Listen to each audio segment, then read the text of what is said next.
And there it goes. Looks like I'm live.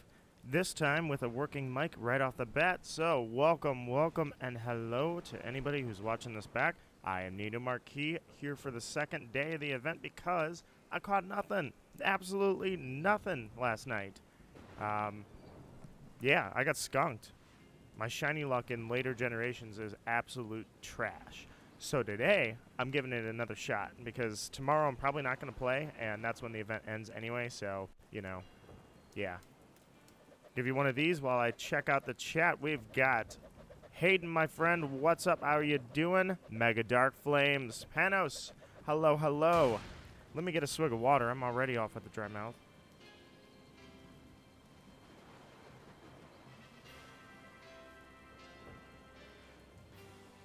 So, I'm going to give it a sec here and just kind of chat with you guys for a little bit because I actually already wiped all of the raids that are not the Alolan starters, which means that I'm literally going to start off the stream with like 6 in a row starter streams, or starter raids rather.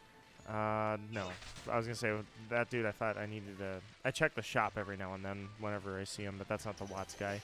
Anyways, back to what I was saying. I've got nothing but raids for the starters, which means I can hit it off strong. Now, I think I gotta connect really quickly. Yes, I do.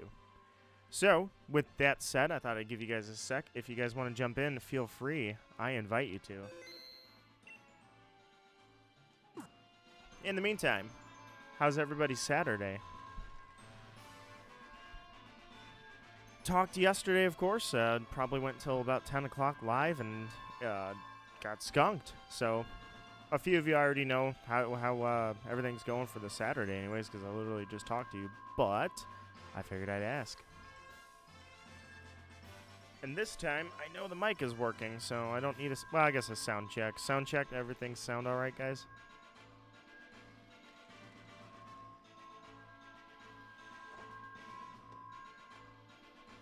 For some reason, if I go an extended period of time without streaming, the mic uninstalls itself from the mixer, so then it has no source, which means I start talking, and I think I'm talking with audio, and then eventually I find out I'm like, oh, crap. And that happened yesterday, unfortunately. Not a big setback. I always do a mic check to confirm that you can hear me, and then when I don't see anybody talking to me, I'm like, okay, I think the mic might be dead. Alright, so, step 1, put up the overlay, talking all things autumn and Halloween and October. I don't know what all I'm going to do for this October. Last October, I tried to make some plans, and I told you guys I was going to write a story in Discord because I love writing. I've always been a writer. And as soon as I tried to make any plans, work decided to absolutely go nuts.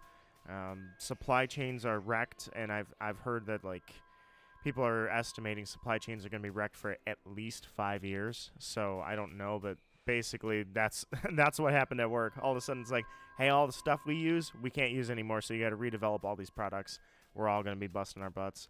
So I'm going to try to make plans, but I'm not going to set finite plans because otherwise the universe will be like, oh, no. Nito wants to do something. Get rid of that. Which one am I wanting the most? I think I would say... Oh, crap. I can't pick. I'd say Popplio. The problem is Popplio is my favorite of the three. Or Primarina, more specifically. But the Alolan starters just have really sick shinies, all of them. I can't... Like, I'd be happy with anything. There's Mawile. Mawile, welcome. Mawile has just joined, and Mawile is on sword as well. So, Mawile, good news. I have all the raids cleared out that aren't Alolan starters. So I think I said 6, I think it's 5, but I have 5 starter raids, which means that we can just go boom, boom, boom, one after another. And that's 5 opportunities for a shiny.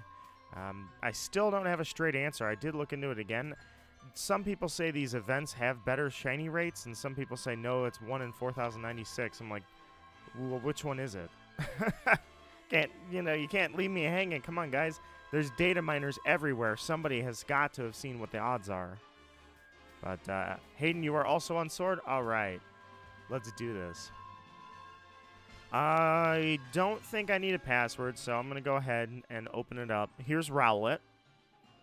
Panos, are you in? Because if we are, actually, I can put a code. If it's Panos, Hayden, Mawile, and myself, I'll put a code, and then we can fill up the room every time ourselves. Mega Dark Flames is on Sword. All right, so we could have 5 people potentially, which sucks because that means that I got to kind of rotate out randomly. But either way, let me know. Okay, Panos is in. That's 1. Mawile, I assume for sure, is in. That's 2. Hayden, you're on Sword. I assume you're in with us. Let's do this.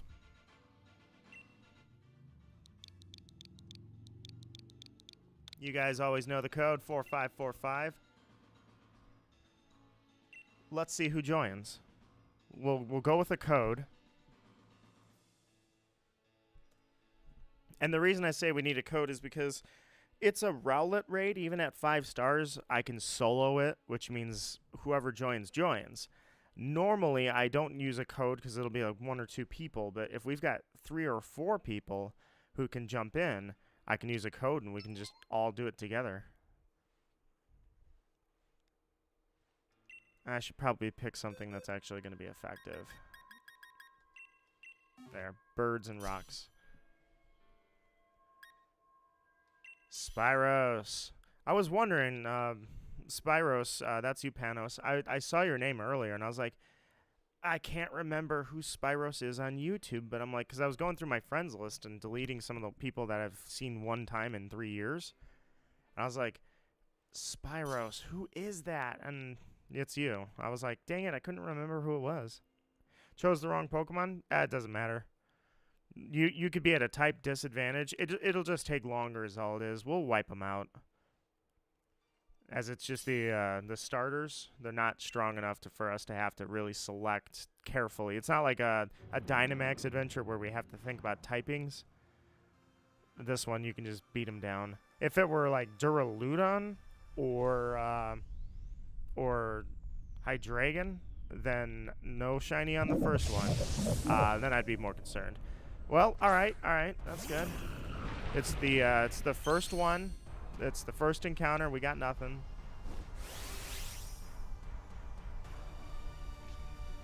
So I will just Dynamax, and we'll take this thing out and move on as quickly as possible. Oh, that's unfortunate. Sorry to hear that, Panos. Good way to honor him, though.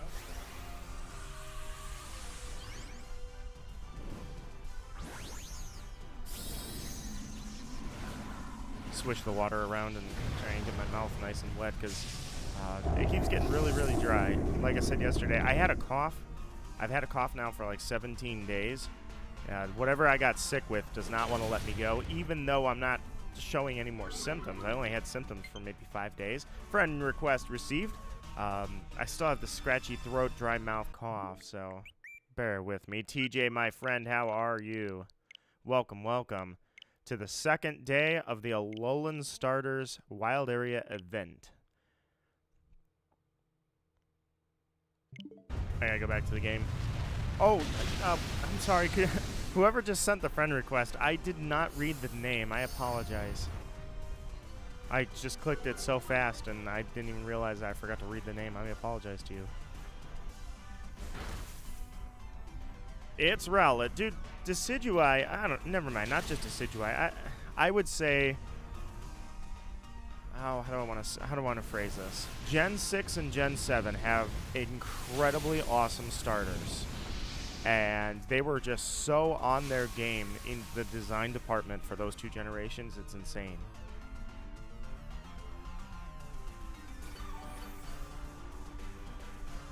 Mega Dark Flames, alright, absolutely. How's everybody's day going? I feel a lot better than I did last night. I don't know why last night I started getting a really scratchy throat. It was really starting to get a little hard to talk without voice cracks and dry mouth. So, but I'm good now. I got a really long sleep, and hopefully I've kicked whatever was in my system. And thank you guys I see a couple likes on the stream already. Seriously, thank you for that. Alright, I'm going to try to knock this thing down right now. Here we go. Through the shield, don't care, let's finish it off. Never mind. He's a 5-star. I can't do that much damage. I got a couple hours. I'm thinking we'll go till like 5 o'clock-ish. Oh, crap. Well, no, it doesn't matter, actually. You can kill me now. I don't care. I already attacked.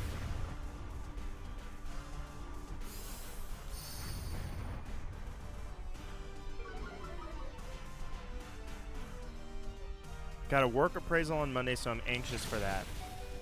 Oh, like a end of the year evaluation?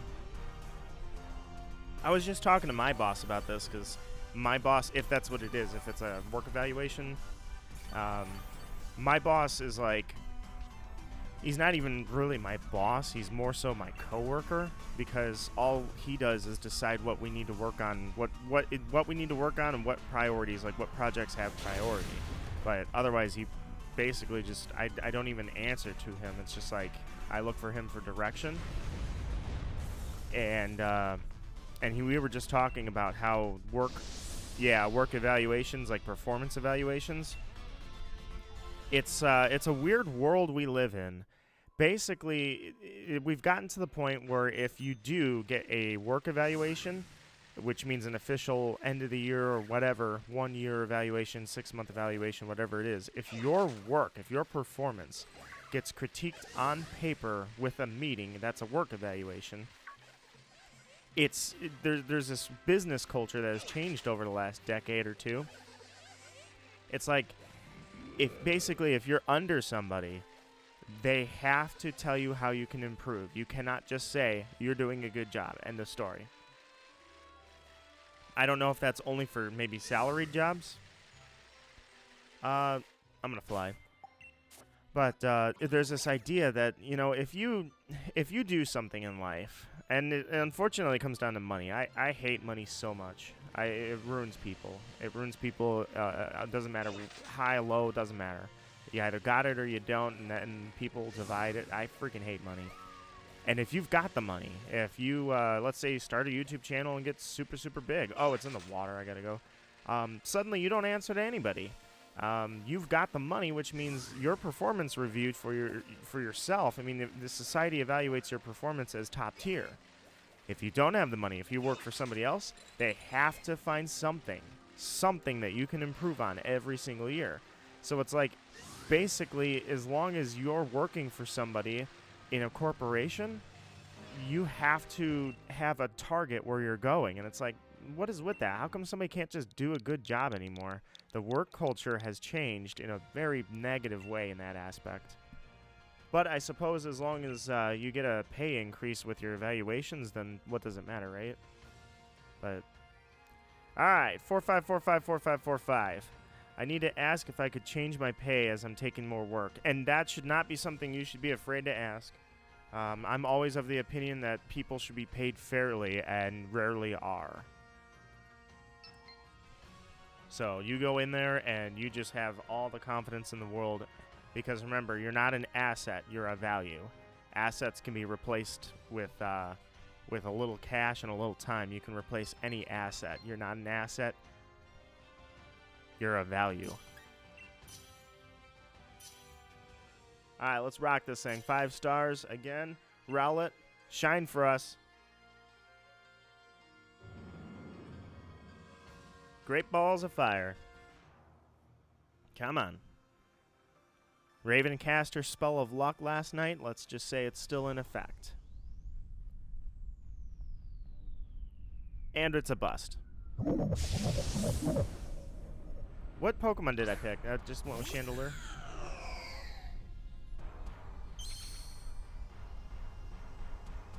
They flexed on me. Vex, they flexed on me. My cat's asleep behind me. Well, if they're going to flex, I'm going to Dynamax.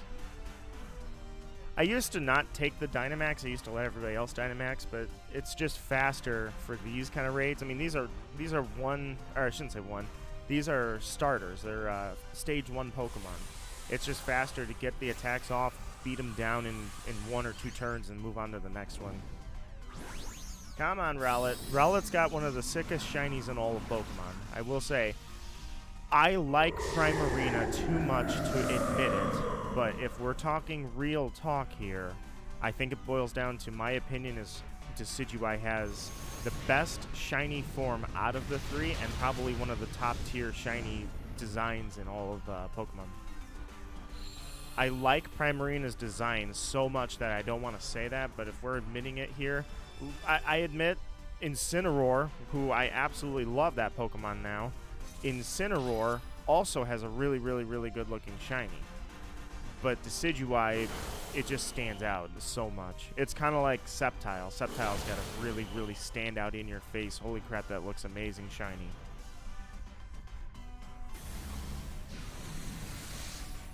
Called your Aegislash Lionheart. I love it. I just played Final Fantasy VIII recently because Naya's been probably, I don't know, Naya's in my position. She's just working so much and so hard. And at a certain point, you have to question if you're working too much. Because let's be honest, side note, the last generation, being honest here, the last generation thinks it's crawl in, don't call in, work as many hours as you possibly can because that's what their dad did, because that's what their dad did, you know? In reality, I am not going to spend my whole life at work. What's the point of doing that?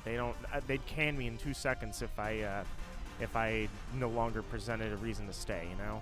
So she's in the same position. So we didn't record stuff recently. Shadow Hearts, A Link to the Past, or not A Link to the Past, sorry, Ocarina of Time, Luigi's Mansion. We haven't been recording anything. So she came over and I said, well, let's do an offline game. Let's play Final Fantasy VIII. It's one of my favorite Final Fantasies. I freaking love the game, and I've got it remastered on the PlayStation, so let's do this. We played, and you know what? She's entitled to her opinion. She actually thought the ending kind of ruined it, but either way, so I got the Lionheart, and I said, I wonder if I can beat Omega Weapon. It's been a while since I've tried this. A long time. Let's give it a shot here. So I found out for the remastered version of Final Fantasy VIII, Omega Weapon doesn't always have level 100 stats. In the original game, he was always level 100 no matter what. In this one, he levels up with you, which means that his insane, like, 16 million HP number, no, I take it back. I think he's just got a million. A million HP, he doesn't always have that anymore. So I'm like, well, let me take on the challenge. I gotta grind up to level 100 and see if I can battle Omega Weapon. And I'll beat him. So, and I've got proof of Omega to prove it. I'm like, dude, I've still got it. Look at this. Nito's still got the moves. Shiny Rowlet, H-Nation says, Shiny Rowlet is one of my top 5 favorite shinies, and I definitely agree. It to me, it's almost, yeah, I'd say I'd put it even level with Sceptile. Decidueye and Sceptile both have amazing shinies. I have an Urshifu who I named Kazuya before or after Kazuya got into Smash. Because if it was before, I'm stuck. I'm frozen. Look at this. This is awesome. My game froze. There it goes. I'm good. Either way, no, I feel kind of bad that I've pretty much got no Tekken knowledge. I just think I suck at fighting games. That's why I play Smash, because an actual fighting game, I just get my ass whooped. Let's see. Did they change that mark? Yeah, Proof of Omega. They changed it. It's the only thing they changed about him is that he doesn't always... Oops. Well, okay. I'm curious what he's got. Wishing Peace, Timer Ball. I'm looking for Love Ball. He rarely has that, and I'm out of them. Proof of Omega, yeah, it's still on the game, even though you get an achievement. They left it in the game so you can still pull up the Proof of Omega. But Omega Weapon levels up with you just like all the other enemies. Originally in the game, you had to max out your level to even attempt it because he was always level 100. Now, I guess it would be almost it'd be a strategy is to stay as low level as possible, max out your HP because you can just junction really good magic, stay low level so then Omega is super weak and then use the Lionheart and it'd take like 5 Lionhearts and he's toast. In the original, it takes like 45 Lionhearts. It's, well, okay, maybe not 45, but it's something like 10. But the other issue with Omega is that he eventually you kind of catch on to he actually does have a pattern. But still, being that he's an optional super boss, and out of the super bosses, I'd say he was probably much harder than any previous boss from any other Final Fantasy game up to 8. So he was definitely a beast, but I got him. And to be honest, I think, like I was talking about this yesterday, is I almost considered starting a Twitch channel But even if I did this, I wouldn't go to Twitch. I'd just start a second YouTube channel. Either way, I thought it'd be cool to stream RPGs and try and stream more. I don't think I'm going to end up doing more streams, but I thought it would be cool to put I didn't want RPGs to be on my channel because RPGs would take over. They take so long. And we're doing Shadow Hearts, and you know we're a year into it and not done. Although that's for other reasons. But I thought Final Fantasy VIII would be so fun to stream. I really wonder about that. Maybe I should give that a go. I'm not sure. I don't want to plan too many things because that was what I was talking about last night. Was I've planned so many things I haven't gone through with. Don't be sad because it's ending. It was a wild ride.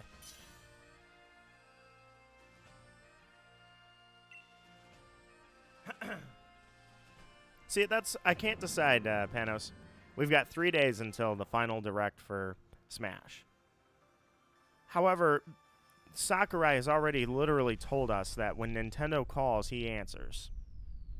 So if Nintendo cuts him off at 3 years and says no more support for this game, then that's it.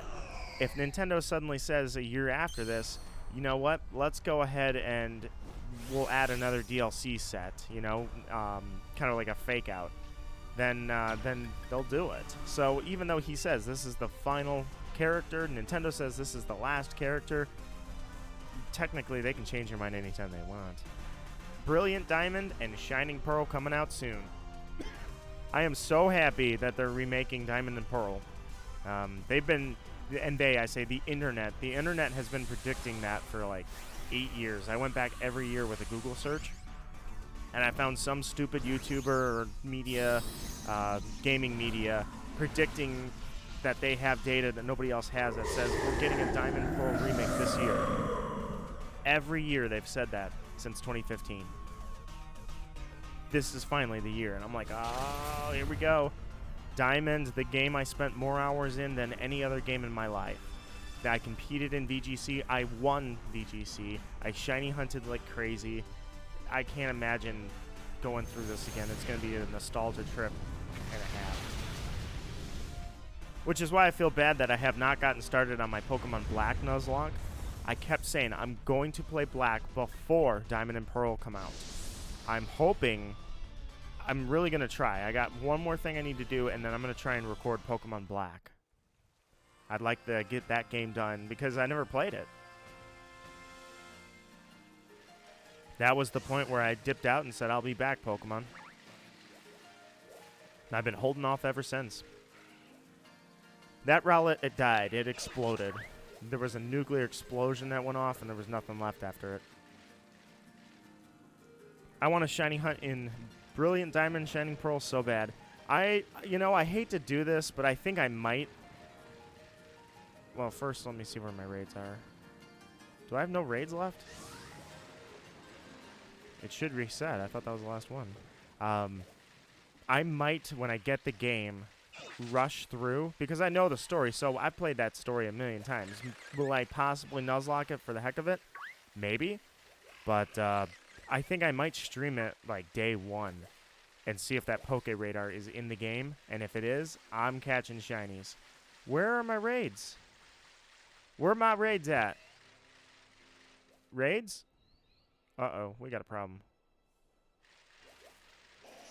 I think my raids are broken. It's only done it's done this to me, I should say. It's only done it like one time, but I had an issue where my raids wouldn't reset, and I just had to wait and wait and wait, and it finally one day. Okay, good, we got one. I just missed one. Good. Yeah, I had a point where it wouldn't reset my raids. They were gone. I'm like, that was a long time ago, like when the game first came out, but still, I got worried that was happening again. Alright, let's, yep, this was Litten. Alright, Litten, here we go.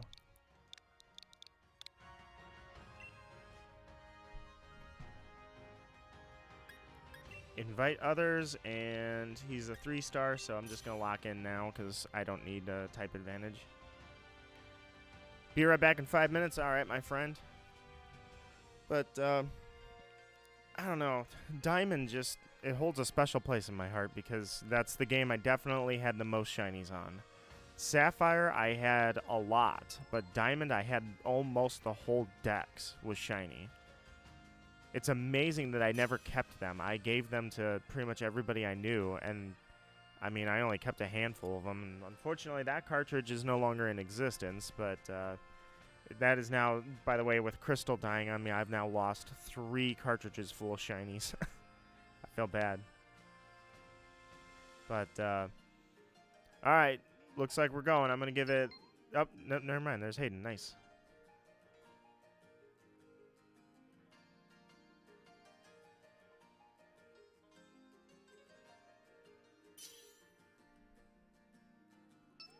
Yep.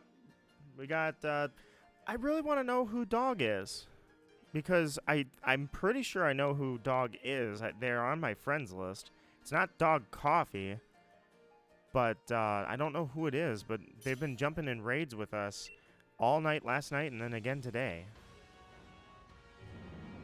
What was the hardest shiny for me to get? Well, I'm adding to that list. Are we talking shinies I haven't gotten yet or shinies I did complete the hunt? If it's shinies I haven't completed the hunt, I've got a hunt that's been going for 15 years. Actually, probably 16 years now. Every year I do several resets, probably thousands of resets, and I have gotten nowhere with it. Mewtwo in Let's Go is skunking me because I've been doing that for like 2.5 years now. Every now and then I just reset probably 1,000 resets for Mewtwo. Nothing. I have not. Everybody had Mewtwo. Like, Let's Go, everybody who was, because, oops, I was going to go Shadow Ball. Everybody who does Pokemon decided to start shiny hunting probably about 4 or 5 years ago. Let's be honest, it was a bandwagon thing, you know? But, so all these people were shiny hunting, and I'm like, okay, there's all these people on YouTube posting their shiny Mewtwo from Pokemon Let's Go. They are people that this is like the first time they've ever shiny hunted, knowing that they wanted views. And I'm like, that was a 2-shot, by the way, that was awesome. And so, I'm like, if they are getting their shinies, where's mine? I've been doing this for a long time, Mewtwo. You need to shine for me. And it still hasn't done it. So, I would say that one's probably a hard one, because I've got to be at, I think I calculated out I'm at like 20,000 resets on it, and it's still nothing. I have no clue where the Cresselia hunt's at. After 15 years, God knows how many freaking resets there are on that thing. And then I would say the roamers are always tough. I did the roamers in Sapphire and Ruby because I had both versions for that game. It's the only time I've had both versions. And Latios roaming hunts, and I did Uxie roaming hunt. Those are those were successful hunts. Those are always tough just because it's, you know, you gotta. It's almost like a long cutscene, you know. You got to go through it, release the Pokemon, run out, and then go back and forth and back and forth and back and forth until it pops in the area. Then you check it, and then it's not shiny, and you start over. So those ones are definitely not so good. Nope, don't need a Feeble. Phone's going off.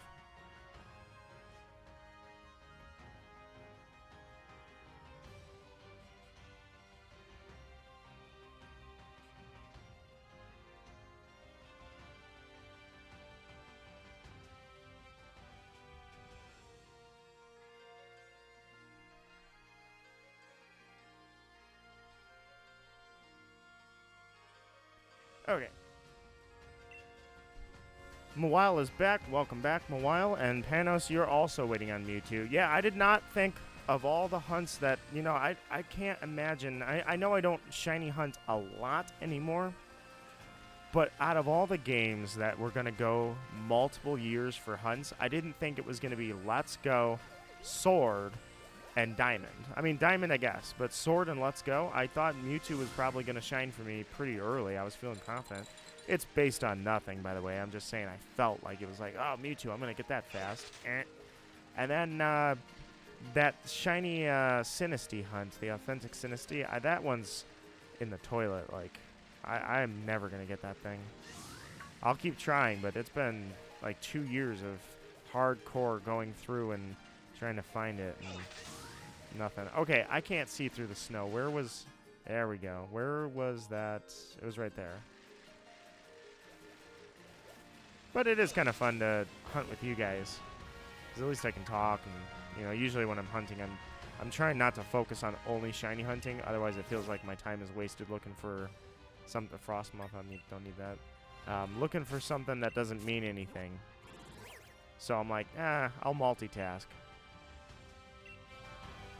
Yeah, that one's... We've got Guesty, my friend. How are you? I saw you yesterday. Or no, I didn't see you yesterday. I saw you in the comments. How you doing, Guesty?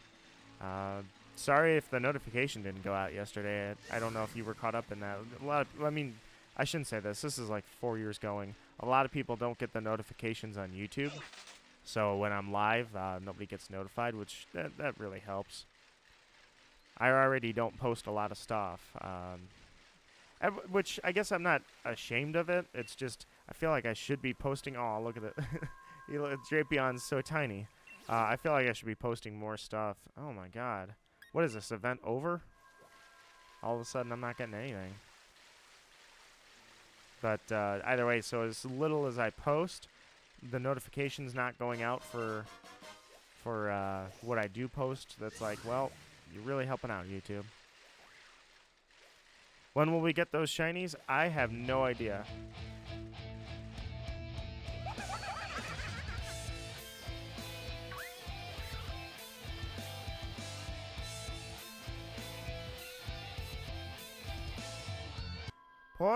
Poyo, my friend. My notifications are finally fixed for good, I think.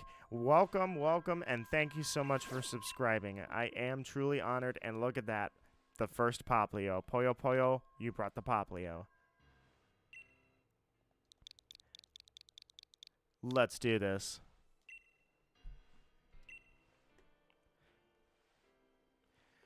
Absolutely. I absolutely loved Majora's Mask.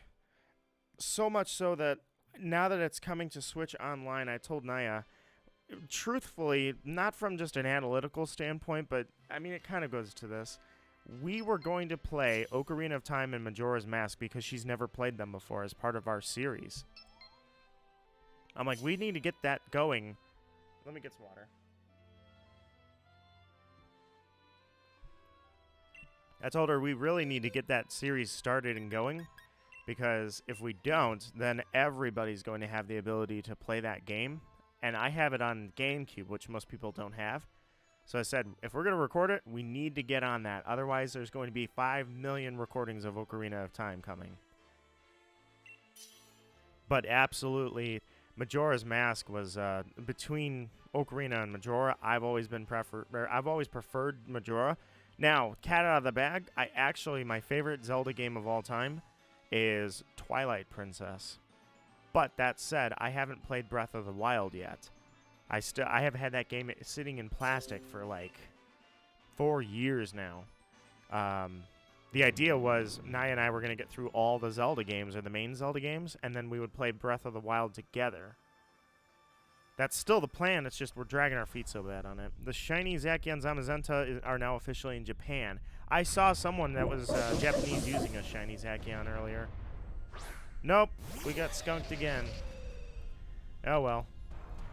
Let's wipe this Popplio off the face of the earth. And it looks like, unfortunately, I'm going to have to waste some time on raids that are not... I gotta see which one's most powerful. Are not starter raids because I got skunked this round when the raids reset. I've got like 4 now that are not starters. So you guys have to bear with me while I wipe those out. All right, back to the chat. What do we got? Guesty, I was going to ask you how you're doing today. How was your weekend? And more importantly, how's your October? Sinisty Hunt must be hell. It's not been good. Still got that cough. It's my favorite Zelda game. I would say it's number 2, but I mean, we're talking like Twilight Princess is a 10 out of 10 and Majora's Mask is a 9.99. Like it's oh my god, you froze the poor little thing. He's got a shield, but he's frozen. That's amazing. I don't think I've ever seen anybody freeze a Dynamax Pokemon. The collector's edition. Yep, that's it. That's exactly what it is.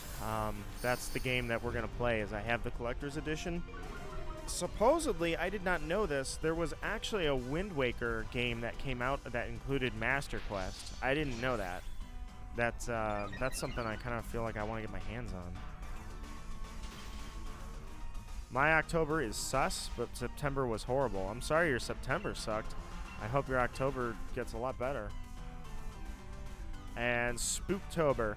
Yeah, I really want to do something, but I'm dragging my feet on everything in life now. It's just like my Crystal version. I dragged my feet on Pokemon Crystal, and now all my shinies are gone. It's already the 2nd of October, and I have not thought of decorating the house, what games I'm going to play, if I'm going to stream, what am I going to do to enjoy the heck out of October.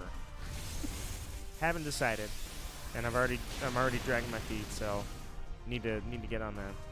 The Wind Waker game with OOT and Master Quest included. Yeah, I don't have that. I've never even known. I didn't know that existed. Up until a certain point. Eventually I found out, obviously, but it's out there. This poor Popplio, he didn't even get to witness his own demise. He froze solid and then we killed him. Poor thing. Alright, goodbye Popplio. Off the screen, get out of here. Grok Games says, hey Nito, I'm literally at a wedding, but I left a like button. Dude, you dropped into my stream during a wedding. Holy crap, go back to the wedding. Grog, it's good to see you, my friend. I'll catch up with you on Discord later. You enjoy that wedding. Congratulate them for me. Say, Nito says hi. You now have this this YouTuber that's live who shouted out their wedding, so enjoy the fame. I got a big mosquito chilling at the back of the door in my kitchen and yeeted myself out of there a few days ago. Found... Oh, okay, Guesty, you yeeted yourself out. I thought you yeeted the mosquito. Well, I would just go in there and take control of the thing, you know. Show him who's boss by squishing his guts out. That's how I like to do things. Dodge the Corviknight because he does fly low. Maybe I should do ghost Pokemon. That's something I've never done. I've never hunted ghost Pokemon on Halloween. I mean, I could go sit by the... Oh my god, he just spawned out of nowhere and attacked me. I could go sit by the... I don't even know what that thing is. The ghost tower that's in the corner of the wild area and hunt ghost Pokemon there. That could be something. I wish they would use that thing. I have no clue why that thing's not in use. I thought it was going to... Does he have a... Yeah, he has Sturdy. I thought that thing was going to be used for legendary raids. When they first announced that legendary Pokemon were coming to raids, I thought it was going to be completely different than how it actually turned out. I almost don't like how they did it. Dynamax Adventures, I actually don't like how they did that. I was thinking that we were going to use our own Pokemon and legendaries were going to be like insanely hard raids, not Dynamax Adventures. Dive Ball. Oh yeah, I never farmed Chloe. Chloe was up there and I need money, but I forgot to go battle her last night. Shiny hunting in Sword and Shield isn't the best. Oh, I was looking at the chat and ran into the grass. I didn't mean to do that. I mean, for the random encounters, I kind of enjoy it. It's a nice break from the normal to do random encounter hunting because everything's in the overworld. So you can kind of pick the Pokemon you're aiming for. And the aesthetic of the game is nice, but... It's similar to Ultra Moon. I did not like wormholes, Ultra Wormholes, because I'm like, so if you buy another game, which is almost identical to the game you already own, you're paying to get all the legendaries, and it's super easy to get those legendaries because they're all in wormholes. Now the DLC is, hey, if you give me another $30, you can go get all the legendaries, and it's super easy to get them. And there's no reason they're there. You know, Dialga the God of Time is just chilling in a Dynamax cave. You know, that makes sense. Alright, let's do it. 4 stars, Rowlet. Maybe. Otherwise, I'm going to have to take a break here and wipe all the raids because I'm kind of stuck with non-starter raids. Mawile has found a raid as well. So Mawile, if you guys have raids, we can dive into your raids for sure. Post your friend codes if you're comfortable with doing that. And you can delete them like after 10 minutes if you want. Either way, if you guys want to post your friend codes for each other, I'll approve the chat system the filter will catch it. I'll approve it so that you can all see it, add each other, and then we can do each other's raids. Because I'm stuck with all non-starter raids after this. I think this is my last one. So if you guys post yours, we can just bounce starter to starter to starter. Gets us more encounters in less time. I kind of like that they aren't shiny in the overworld, because Let's Go was, I mean, literally there were so many shinies, people were passing on shinies. You should never have so many shinies spawning that you literally just go, I don't even want that one. Speaking of shinies, this is not a shiny. What happened last stream? We beat up a Rowlet, we beat up a Popplio, we beat up a Litten, we beat up several more, and found no shinies. And then there was probably a few others in there, Pokemon that were not target shinies.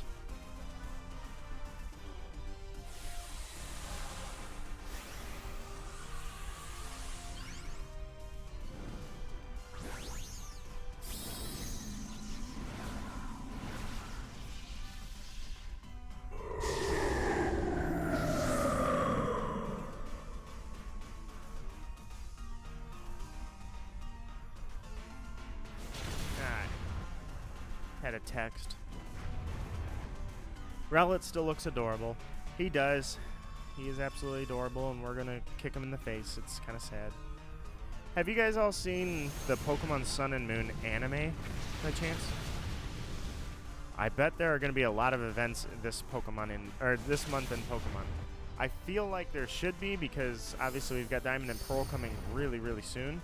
And Pokemon Go just turned 5. Pokemon turned 25 in February. I mean, with the release of new games, I would imagine that they're going to be hyping Pokemon up. I mean, look at Nintendo and Pokemon literally just completely took over Twitter. They started releasing trailers. Like, every 30 minutes they were posting something that was trending about Pokemon. They're clearly very knowledgeable that they can take over trends. And I guess that's obvious because Pokemon's literally the biggest franchise in the world now, so. You know what I haven't streamed in a long time? Battlefront. Star Wars Battlefront. And that leads me to this question. Anybody interested in getting Star Wars Knights of the Old Republic remake? Oh my god, there are just Butterfree and Ninjask spawning behind me like crazy. Also, I think we are going to get shinies. I think so. Panos says we're going to get, in America and Europe, the shiny Zacian Zamazenta giveaways, or the events. I think we're coming next. Why would they stiff us on that, you know? I hate shiny locks, so for me it's like, dude, I would have liked to just hunt the freaking thing, but alright, at least I'm finally getting it, because grass and poison. Okay, so I have no starter raids. So if you've got a starter raid, which Mawile and Panos, I think you both said you have one. No, Hayden and Mawile both had one. I think? No, not Mawile. Mawile, you had one, didn't you? No, Mawile, that wasn't Mawile. I'm sorry. That was Mega Dark Flames has one, and Hayden has one, I think. Yes, Hayden has Rowlet, and then Panos has, it was Panos, yes, Panos and Mawile. Okay, I found it. I knew Mawile was in there. Mawile, Panos, and Hayden all have raids. So if you guys want to post your raids, I know it's a pain in the butt to get them to pop up sometimes, but I'll be happy to join in because at this point I have no raids, so I'll have to wipe mine, and there's 4 of them, so I'll have to probably spend 15 minutes raiding.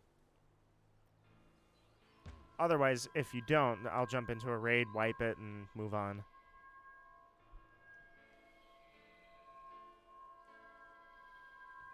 My big issue is getting them to pop up on my feed. I never do have good luck with this.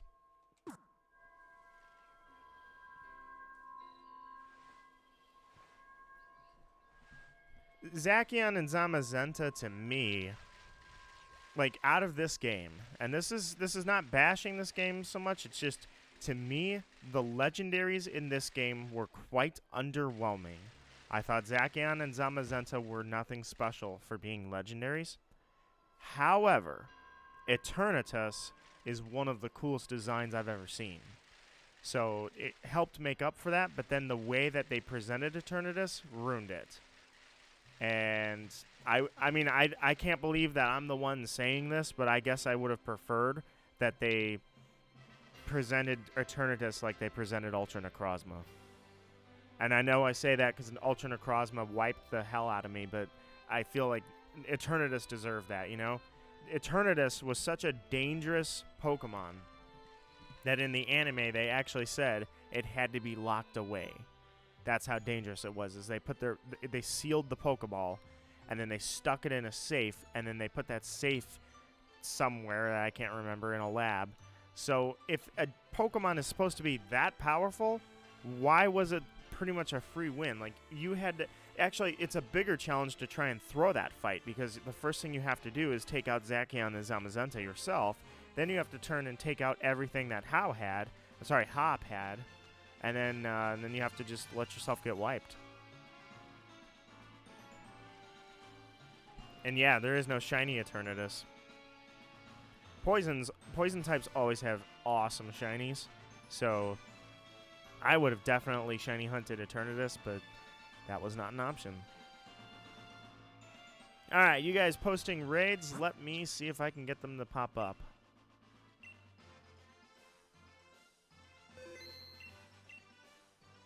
Let's see what I can do.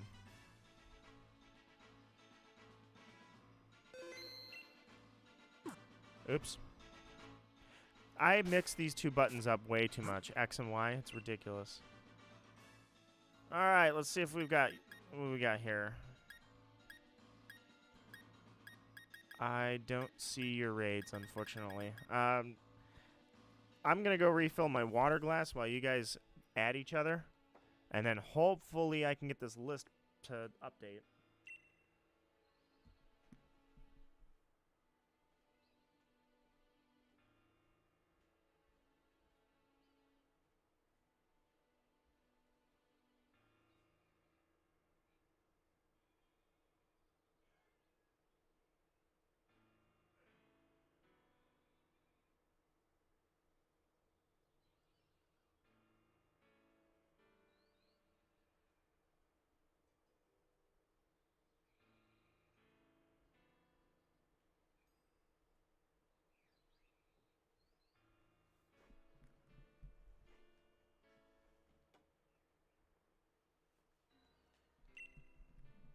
Alright, there we go. Got one.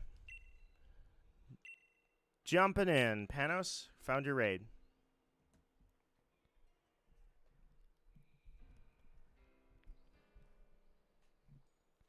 If they make a shiny Pokemon, why do they shiny lock them? So they can give them away as events. Let's see. Panos, the code is 4545. 4545 is the password for my work phone voicemail. So now I'll never forget it.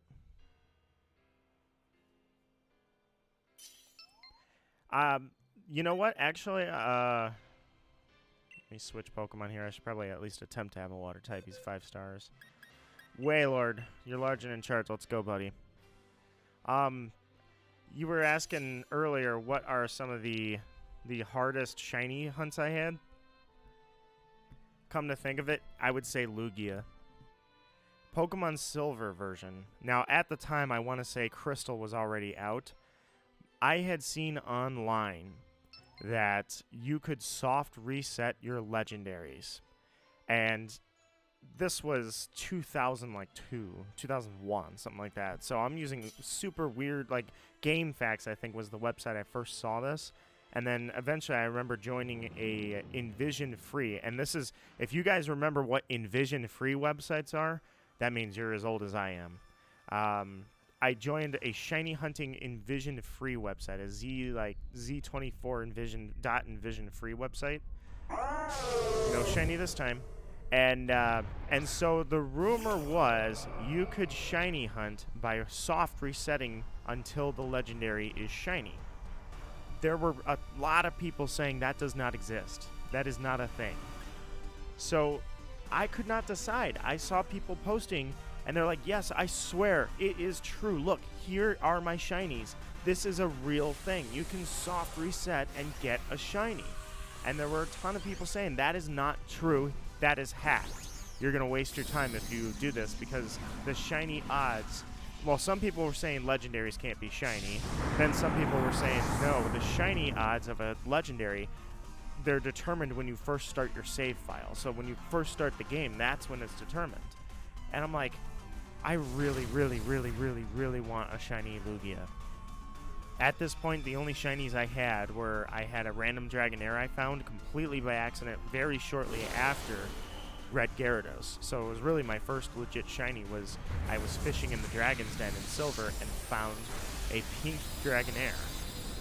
So then I found out eventually that you can breed your shinies, and normally the shiny odds are 1 in 8,192, but if you breed with a shiny parent, the odds are like 1 in 36. So this may have been the hardest hunt, was when I hunted Lugia, but I didn't even know if what I was doing was going to work. And I remember resetting and resetting and resetting. I'm like, I'm not going to give up. The more I'm resetting, the more I'm checking online, and it was like, it felt like almost every week I saw somebody new saying, oh my god, you can do this, it's legit, you can find shinies by resetting the legendaries. And I'm like, well, I'm going to get one, it's going to be me next. When I finally found that thing, I was jumping up and down. My parents, I showed my mom. She had no idea why I was so happy. She's just happy for me. I'm like, oh my god, it works. It actually works. So that probably was one of my hardest hunts was, as a kid, it's like, am I about to go waste like 1,000 hours doing something that's not going to work? And then Pokemon Coliseum was just as bad because I was trying to find a shiny Suicune for my friend, and I was going to blow her mind finding her, because I thought it was going to be a black shiny Suicune because it was a shadow Pokemon. I didn't know it was going to revert. That was probably sketchy because I didn't know that you could shiny hunt in Coliseum, so I was like, I'm going to go for it, but this is just like Lugia. Nobody's confirming for me, like, beyond any doubt that this is a thing. So, and then, yeah, it worked. I'm like, sweet. And then on top of that, I didn't know this. I purified my Shadow Shiny Suicune, and I eventually gave it to my friend, and she absolutely loved it. And then I gave her a ton of shinies, and then I dated her. So, you know, this is how these things work out. Either way, I didn't know there was a rumor that if you purify a Shadow Shiny, it won't be shiny anymore. I'm like, well, I could have debunked that. I hadn't even heard of that. That wasn't even a thing back when I first did that hunt.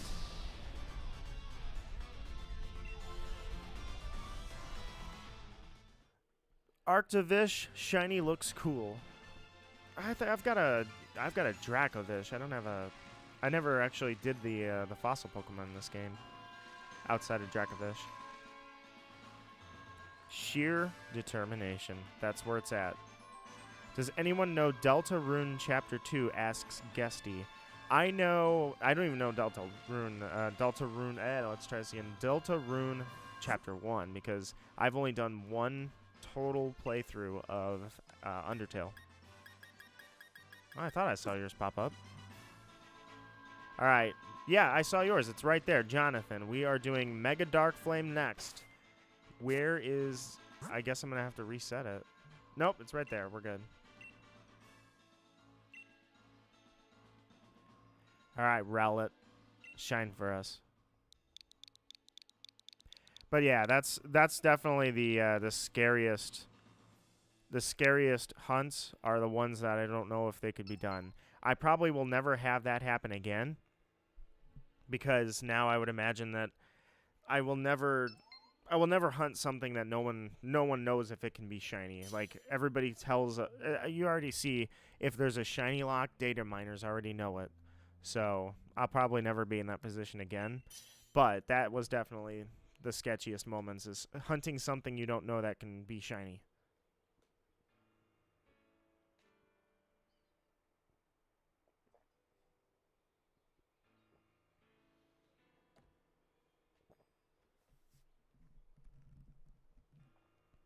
It's a good thing I never played Gen 5. It's sitting over there. I intend to do it, but if I had gone into Gen 5 when it came out, I probably would have been shiny hunting, and I probably would have not known what a shiny lock is, because that's not a thing. Or no, I'm sorry, not Gen 5, Gen 6. Gen 6 is when they started locking shinies. So I would have gotten screwed in Gen 6. I would have been like, man, this hunt's taking forever. I'm at 45,000 encounters and nothing's shining.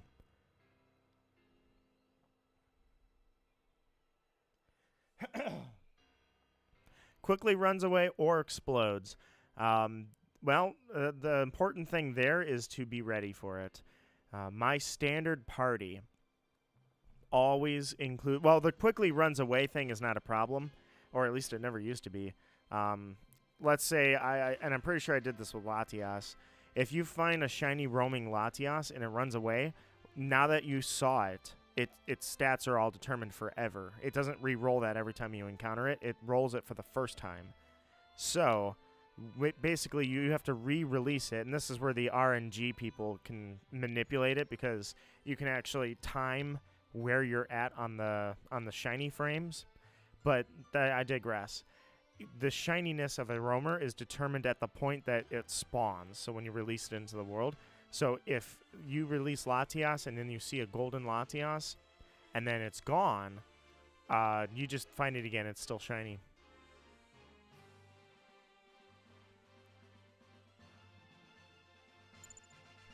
Laughs in never encountered shinies in life. I've never ever found like a shiny Geodude in the wild or an Abra. I've never found anything like that accidentally. And that would be scary, because like you can be ready, but you can't be ready for everything, you know? So my lead Pokemon is Chandelure, but honestly I should probably pick something that's faster. Now Chandelure, looks like Rowlet skunked us. Chandelure is not that fast, but it's level 100, so it's faster than pretty much anything that's going to spawn in the wild. It has Taunt, and I have Taunt on that because if anything can explode, if anything can use Memento, if anything can self-destruct, teleport, any of that, I can use Taunt, and then they won't be able to escape. I think Taunt works on teleport. I actually should look that up. I just assume it does. I've never actually tried. But, so that's where the Taunt comes in. And then I have Torkoal in my party, too. Just in case I accidentally come across a shiny and it's hailing, I can switch out, use Drought, and then that's it, gone. So they won't KO themselves with the weather effect. So being ready is about the main thing, but that's my recommendation whenever that happens, is I always have somebody with Taunt in the front of the party.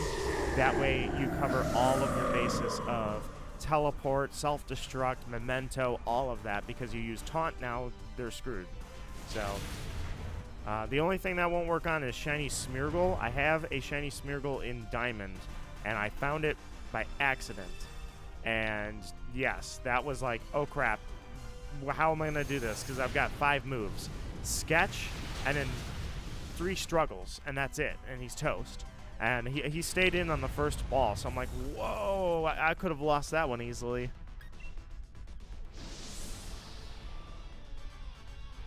Alright, so what about shiny? I gotta catch up on this. You said, once my little brother found a shiny but didn't know it was a shiny. That happened to a lot of people. They didn't advertise what shinies are. In fact, they didn't even call them shinies until like Gen 5. It was the fans that deemed them shinies. But, yeah, a lot of people KO'd their shinies because they didn't even know what a shiny was. So rip to that. The best JoJo reference says, heya, not hello, sorry, heya. Welcome, welcome, and heya back. How are you doing on this Saturday afternoon? What about shiny Aberhunts? Yeah, same thing. I do this. So my standard party looks like this. Chandelure's in the front, and Chandelure has Taunt. And then, just in case it's in weather that that hurts the Pokemon physically, you have Drought. So you can change the weather. So that is pretty much how you be prepared for anything, whether you're hunting it on purpose or by accident. But Be honest, everyone's first shiny failed. I did not. I did not because my first shiny occurred very shortly after Red Gyarados, and that was Pink Dragonair. So I had just got done catching a shiny, and I knew that, hey, there's those sparkles again, which in Gen 2, the sparkles were in your face. Gen 3, they were so subtle. Heck, I may have missed, and this is the eternal mystery, right? I may have missed a shiny and never known it. I wonder, I'm sure I've been playing Pokemon for 25 years. Actually about 23. There's no way I can imagine that I haven't missed a shiny by accident. Like something I never even saw, never knew, and never could know that was shiny. That, it's a real thought. All right, looks like Jonathan, a.k.a. Mega Dark Flames, has found another. I'm great. How's the hunt going? I'm getting skunked and going through old memories of shinies. So far, last night and today have both yielded nothing, unfortunately. I'm out of raids, so I'm jumping into anybody who's got a raid. I have to reset my raids, so I'm just kind of jumping into you guys' raids for now. But nonetheless, how's yours going? Any luck? Yeah, the Gen 2 Sparkles, that was always fun. Because it was so in your face. It was, I'm going in with a Chandelure. It doesn't matter. He's a 3-star. The Gen 2 ones, you couldn't miss. It was so in your face because when it spawned, it'd literally go, bah, bah, bah, bah, bah, bah, bah, bah, and you just see like these circle pattern of stars appearing. It was so in your face. Gen 3, it was just ting. That's it. Now all you got was ting, and it was just the stars going up really, really, really fast. So if I probably missed a shiny at any point in my life and never knew it was shiny because I was just blazing through everything, it would be Gen 3. Sword and Shield, I'm sure I've missed shinies before because they've already shown, and I say the Pokemon community has already shown multiple times, something spawns into the world shiny. You don't have to encounter it. It actually is already determined what its stats, nature, and shininess are just popping up in the overworld. So as you're going through the wild area and you're skipping 20 Pokemon that spawn here, there, and the grass patches are full, I have to imagine one of them's shiny, and I blew right by it because I'm not going to check everything. So that's kind of the part that sucks, is there's no way that I haven't passed shinies and never known it. Probably everybody has. All right, Popplio, do it for us. Here we go. Here we go. There we go. I can't tell if it's shiny because it's so subtle on Popplio, but I don't think so. Nope. We're toast. All right, let's beat him down and move on. Panos said, "See ya." I apologize, Panos. You're probably gone at this point. I should have said farewell. Or no, not Panos. Sorry, H Nation. H Nation. You said you gotta go. I probably didn't catch you in time, but thank you for coming by. It's always a pleasure.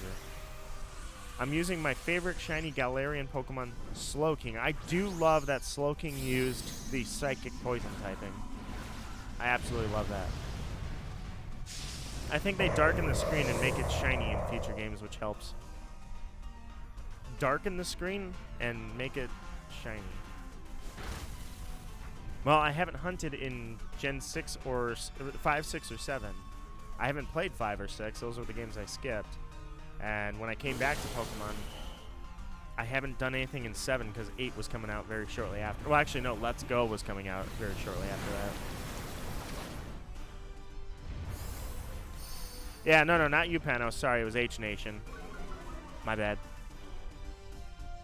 I swear, Pokemon needs to just let me take care of the designing of Ice and Poison type, and dual Ice and Poison, and dual Steel and Poison.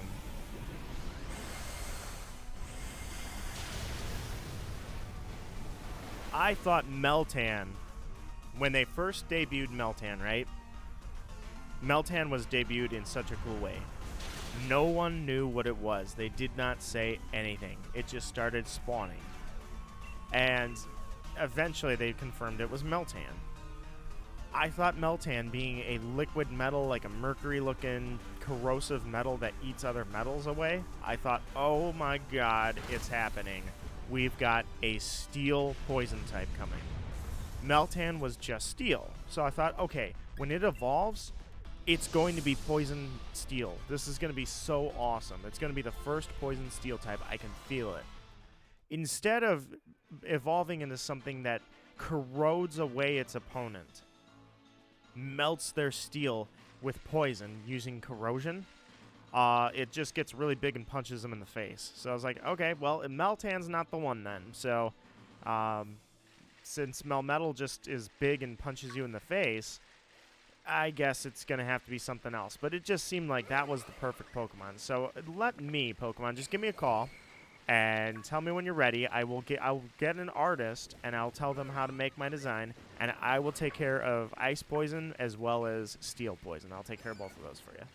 Why did I leave? I needed to clear the raid out. But the way they debuted Meltan was awesome.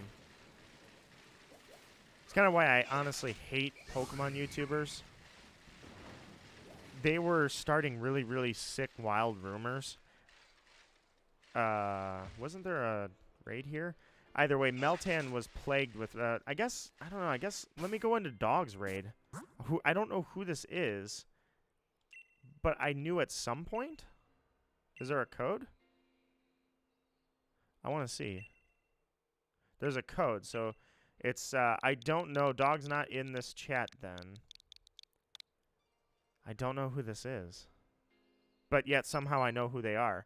I just got in. Dog, who are you? Who is this? Who is Dog? Guesty, is this you?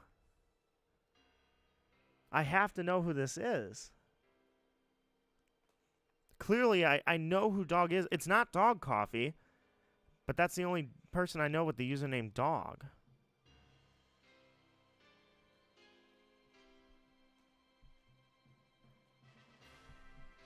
A ghost normal type.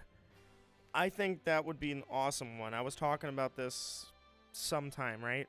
So, in the world of fake mon, there's actually pretty good designs out there, right?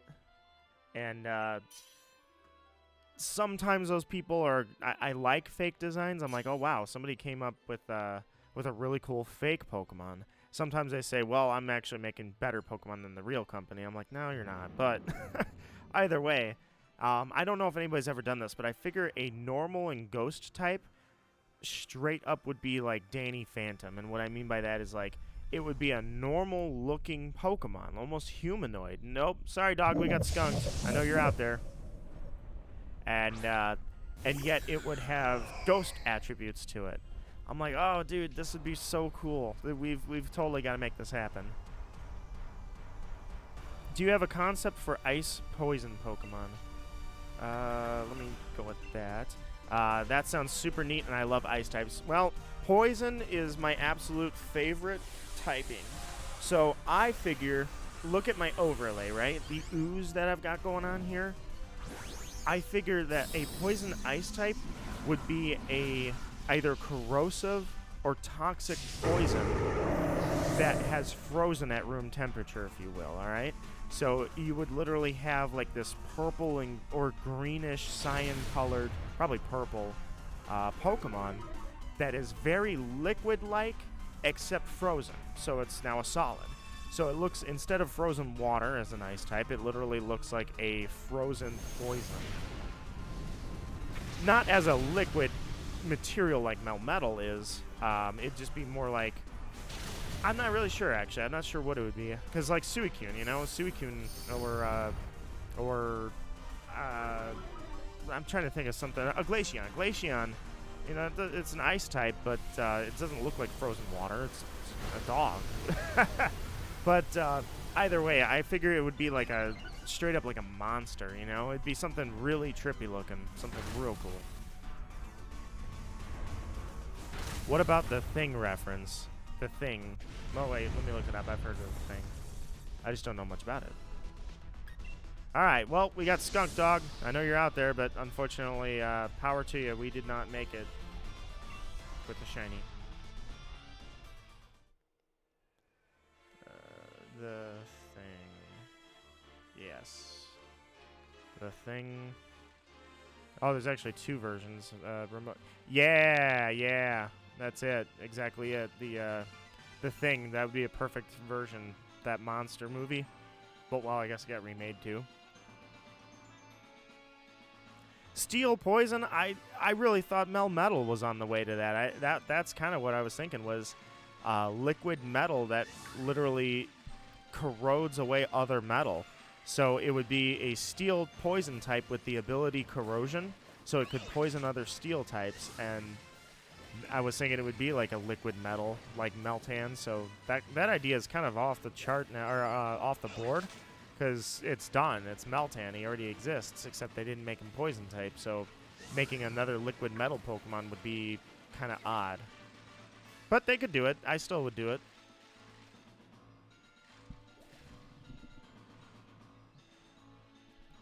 Yeah, it'd be like mercury or tungsten, tantalum, something that you can melt easily, but it's toxic when it's melted. So it'd be a Pokemon that was like a flexible metal and corroded away other metals. That's why I say I was really excited for Meltan, and then when it didn't evolve into something that poisons and corrodes, it just evolved into something that punches you in the face really hard. I was like, oh man.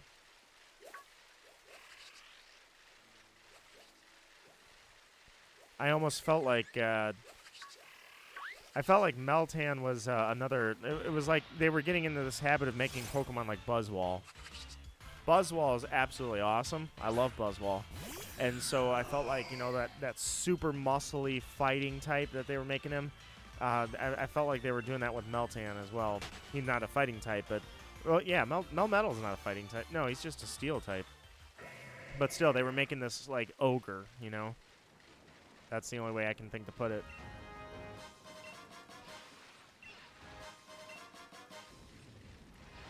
Good for me, I found roots.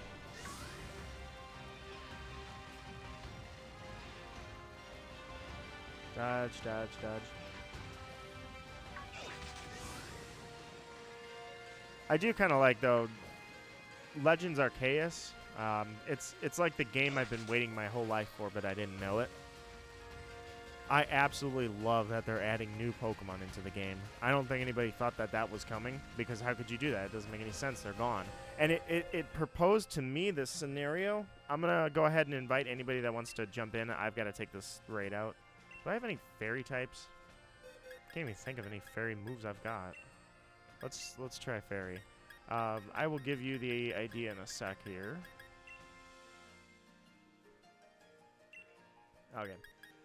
So, Legends Arceus almost... Oh, yeah, that'll work. Legends Arceus almost... In a way, it's like... It proposes the idea that maybe all the single-stage Pokemon out there are not truly single-stage. We just don't know how to evolve them anymore. Maybe that... You know, maybe Tauros does not have no evolution. Maybe Tauros, we just don't remember how to evolve it. Or Bouffalant, which I thought would be an evolved Tauros. We can evolve it, we just don't remember how. It hasn't been... We lost it to recorded history. That scenario is proposed by Legends Arceus. And Basculin deserved that evolution so bad. I always liked Basculin.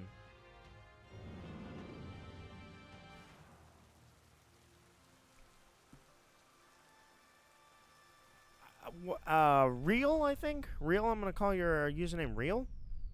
Real? Real. I'm sorry, you'll have to pronounce that for me, but welcome, and hello.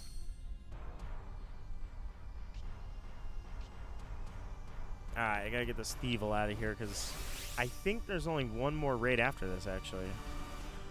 Alright, here we go. Max Starfall. I always liked Basculin. I'm glad it got the respect it deserves. I mean, it's almost the same with Finneon and Lumineon. Lumineon is absolutely an awesome-looking fish Pokemon, but it's forgotten. Like, if you ask somebody what they think, they're like, oh, yeah, that's a pretty Pokemon, but they forgot the thing exists. It deserves a little more credibility than that. So did Basculin.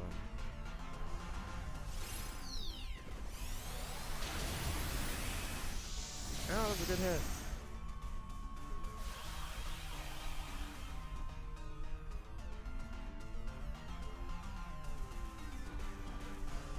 They haven't really said. I think it's clear that, yes, they'll have a different evolution, because the one that we saw was red. I highly doubt the blue basculin is going to turn into a red one. But nonetheless, I still love that they're doing what they're doing and giving them Hisuian forms. I didn't see that coming, because how could it have a regional variant? It's Sinnoh. It's almost like they're going to backtrack and start adding regional variant forms for all the regions. That said, I also really hope that along with Legends Arceus and BDSP, I really, really, really want a Let's Go Johto version game. Because we've got quite a long time, I would think, until Gen 9 hits. And Gen 9, I proposed the question at one point when Gen 8 was in development, before Gen 8 was in development.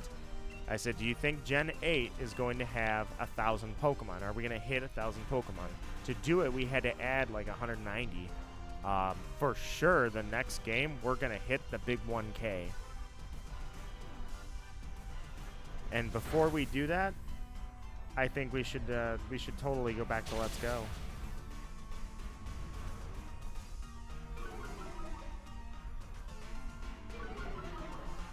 I think a lot of people probably would disagree with me, only because there's definitely a hate for Let's Go, but the things it did right, I think it did right extremely well. The things it did wrong, I'm willing to ignore. Maybe the old forms for Legends Arceus went extinct. I'm really curious to see about that, because that really does propose an idea that, let's say, all right, the fossil Pokemon, they're always extinct, right? And we revive them, we bring them back. So these lost forms that no longer exist in the modern world, what happened that we can't bring those back? Or is it just like I say, we've lost through history how to evolve single stage Pokemon that had more than one stage, and we no longer know how to evolve them?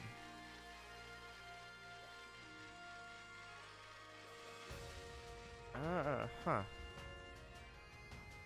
There's not one over here.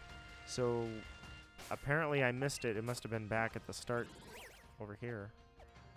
But I have one more raid, and then I've got a fresh set of raids. Yeah, that'd be Giratina. I mean, Giratina looks like a freaking devil.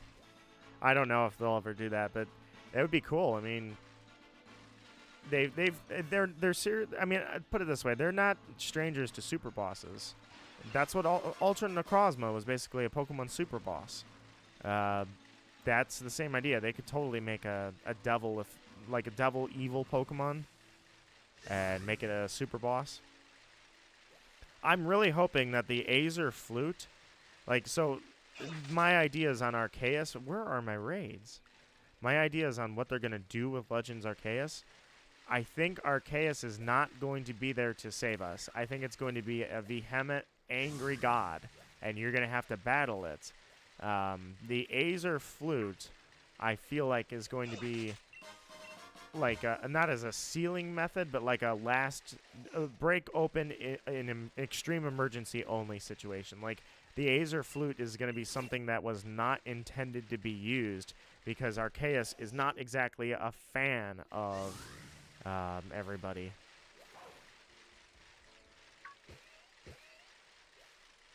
So I think it's going to be a vengeful, angry god Pokemon.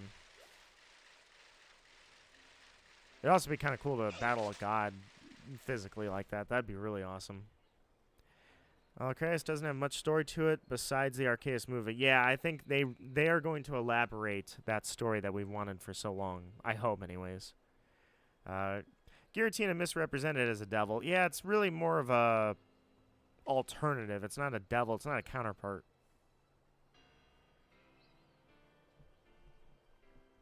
And hey, yeah, maybe that's coming. Maybe that's the way it's going, Panos. Maybe we're going to get an evil Arceus counterpart Pokemon that they haven't revealed yet. Oh, there it is, you sneaky freaking thing. Maybe we're going to get a counterpart to Arceus, and Arceus is summoned by the Aether Flute to battle this angry, vengeful version of Arceus. Maybe that's... Hey, I got a Popplio. Maybe that's where we're going with this. Maybe Arceus is... You know, maybe I'm wrong. Arceus is our friend. Arceus is our ally. But there's something else that's angry and vengeful that's just as powerful, and we are going to have to summon Arceus to fix that. That would be pretty cool. I would definitely enjoy a story like that.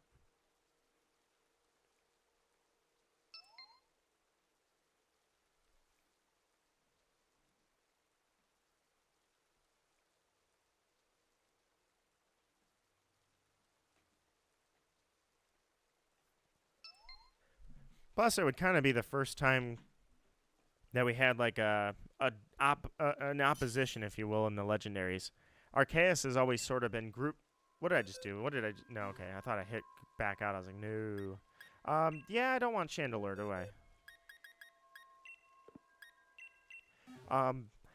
So Arceus has always kind of been thrown into the God trio. It's always been grouped up with Dialga and Palkia. But it'd be really cool if Arceus wasn't grouped up with Dialga and Palkia, but rather Arceus is offset by an evil version of another godlike Pokemon. Because they almost sort of gave us that. Like, when the trailer for Sword and Shield came out, Zacian and Zamazenta were battling each other. That was clickbait. The two of them are not enemies at all. But it made it seem like Zacian and Zamazenta were going to be fighting each other, that the legendaries were against each other, and that never happened. So maybe that's what Legends Arceus can give us, you know? Dialga and Palkia worked together. They were not enemies. Lugia and Ho-Oh were not enemies. Kyogre and Groudon were, I guess, so... Yeah, I guess we've already gotten that once with Kyogre and Groudon, so but it's been a while. Maybe we're a little overdue, you know? It would be like Kyogre and Groudon are fighting each other. It'd be like Rayquaza, who came in and broke it up, had an enemy too. And you know what? Rayquaza did. It was Deoxys. So think about that. Think about I might have just, I forgot I had Lightning Rod. I think I just absorbed your attack. My bad. Panos, if you attacked what Pokemon are you using? Let me see. I was gonna say, if you're using Jolteon, then I absorbed it, so you're good.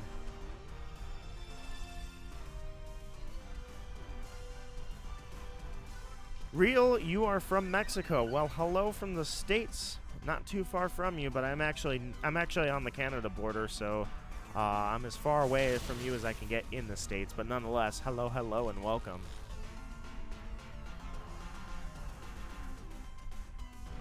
Nope, that was Mega Dark Flames. Okay, so I guess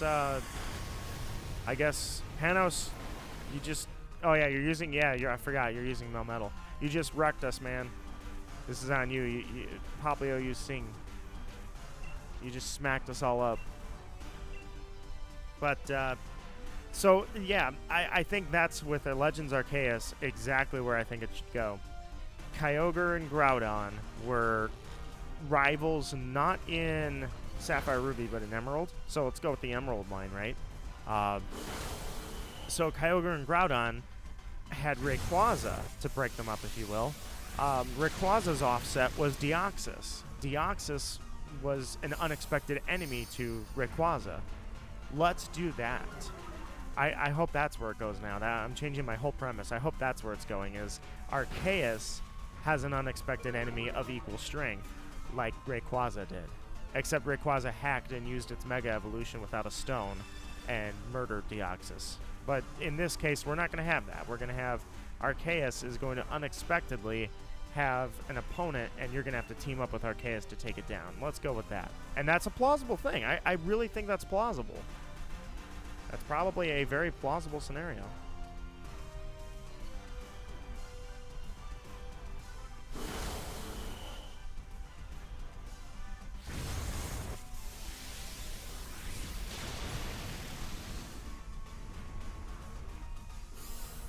You want a shiny Deoxys? I have never had a shiny Deoxys.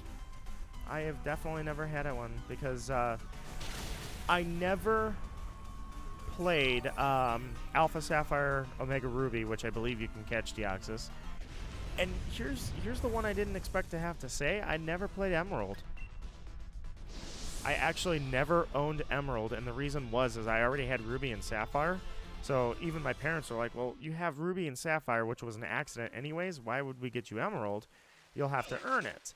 And that was fine. You know, they just said, like, you'll do chores and such and buy the game yourself. What ended up happening is I borrowed Emerald. Okay, I shouldn't say I'm sorry. I shouldn't say I never played it. I never owned it. Hey, that's a brilliant Pokemon. I'm going to grab that really quick. I shared my friend's Emerald game. So she let me play it, and then I returned it. So I never shiny hunted anything in Emerald. And now if I want Emerald, I'm imagining it's probably a very expensive game. But I could probably track it down, pick one up, and have it.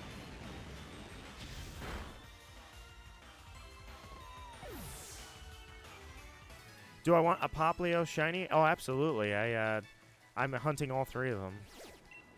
I haven't decided how I'm gonna... Well, I guess I don't even know. I don't take on that many shiny hunts anymore. Now with my working life, I have found that shiny hunting is not as easy to squeeze time for. But I don't want to do a soft reset hunt because I don't want to erase my file because those were the Moon and Ultra Moon files. I did my Nuzlocke on, and those are still on YouTube and always will be. I feel like I just don't want to wipe those Pokemon from existence now. So I got to figure it out. There it is. Look at these two sneaky raids. These dens were hiding. That one was up there behind the bridge, and then this one's down here by the breeding center. Got a Popplio. I gift you a shiny. No, I appreciate that, Real, and I really do. But I will find my own eventually. I will persevere and catch my own shiny Popplio, unless I don't, and then I'm screwed. But nonetheless, I do appreciate the offer. All right, so I need something that's got zappy zaps. I could just use Pikachu, but I could use Toxtricity.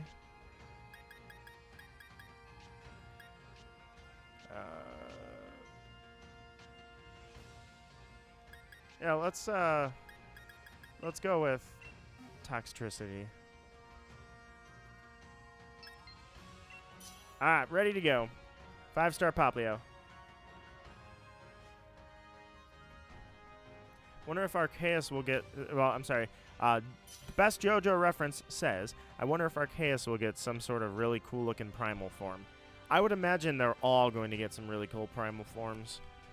That definitely seems like a trend. That's my guess, is that seems like a trend they're doing, is Primal Groudon, Primal Kyogre. They'll move into, I don't know, Godlike Arceus or something. Vengeful Arceus.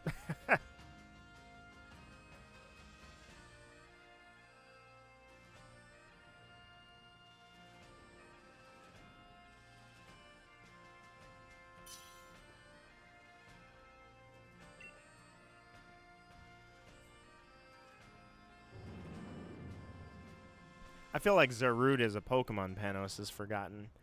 Zarude was a very lackluster mythical reveal, I will admit. It got a movie that didn't really even go over that well. The Pokemon was released to the public. Man, we didn't get a shiny Popplio. Pokemon was released to the public, and it just was, it wasn't really impressive. And it got that weird form with the bandana from the movie, and I felt like that was a lackluster thing.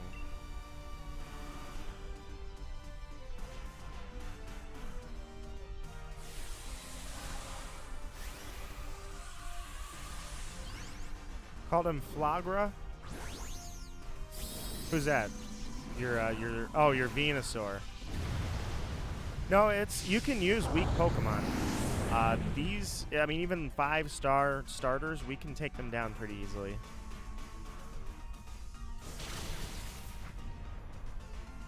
I don't have a Zarude either. I actually don't even remember how to get it. I think it was you had to sign up for the newsletter. Yeah, it did. You know what? It does have a good shiny. I'll give you that. It does have a pretty cool shiny. It's just the Pokemon itself. It's kind of like when the only thing mythical about it is that they told me it's mythical. That's where I'm going with that, I think. Flagra is from Metroid Prime. I don't remember what Flagra is. Let me look it up. By the way, the Metroid Prime series, as much as I love it, I found out I'm sitting on games that are worth hundreds of dollars. I'm like, that's stupid. I shouldn't have to worry about these games because they're so freaking hard to get.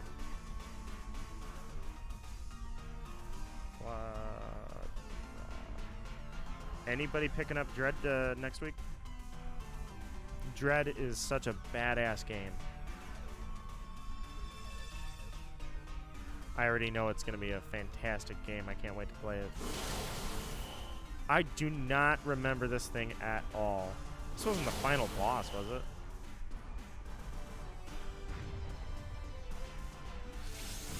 That disappearing invisible thing? No, it's not. Yeah, I don't remember Flagra at all.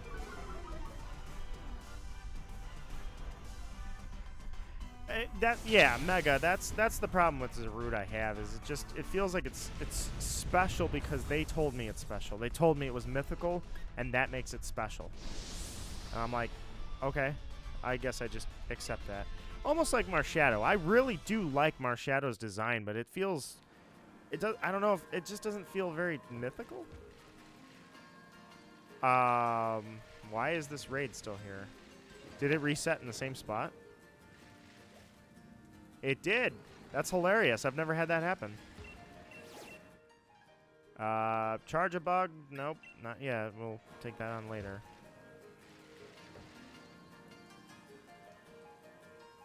The way they revealed Zarude was disappointing. I miss when mythicals... Yeah, it's like Rotom, right? Rotom was mythical because, although it was before the mythical split, so it started its life as a legendary, but Rotom, there was only one in the game in Diamond and Pearl, and when you found it, you're like, whoa, what the heck? And it could transform, not in Diamond and Pearl, but it could transform. It had forms. It felt special because it had no lore, but it also... Well, no, it had sort of lore. Not much, though. But it just felt special in a way. And then, you know, Mew has a ton of lore. It's a mythical that deserves it. Marshadow kind of feels special. It looks cool. I do like the design, but it just... There's something missing there, you know? Mythicals almost present themselves as, hey, I'm a mythical, I'm special. There's something about me that you know is special. I don't like Pokemon, but I love your other content, and I joined your Discord. Elden Gaming, my friend.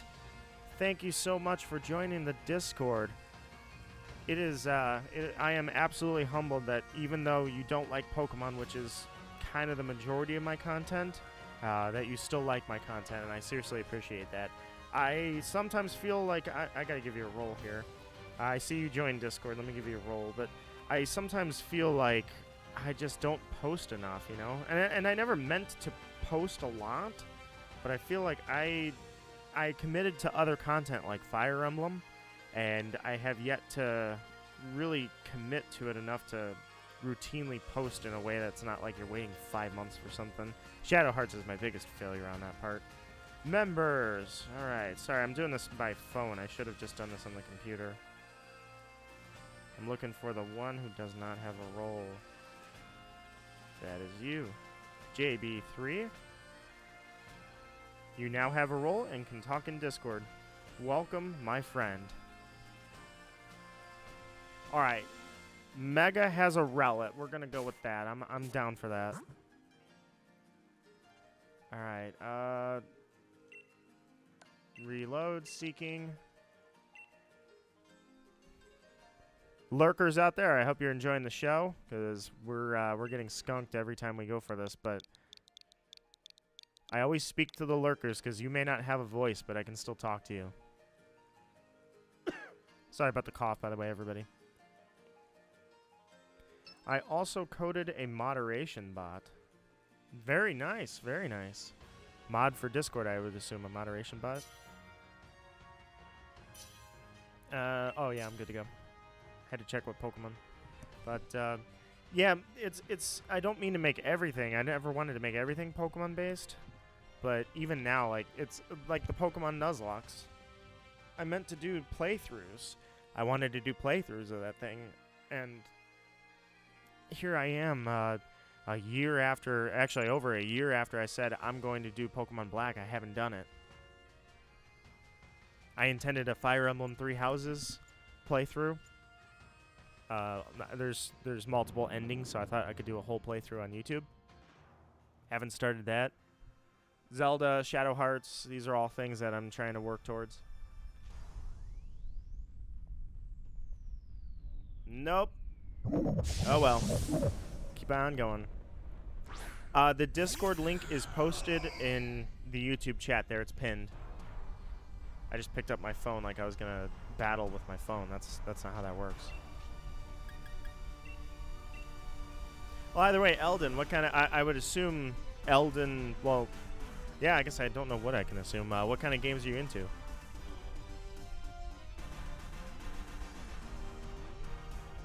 Which is your house? My house. Which one's my house? Question mark? Oh, you posted... Okay, let's see. Code. Follow some tutorials. Very good at it. No, I coded a moderation bot. And we got a welcome. And I've got my log.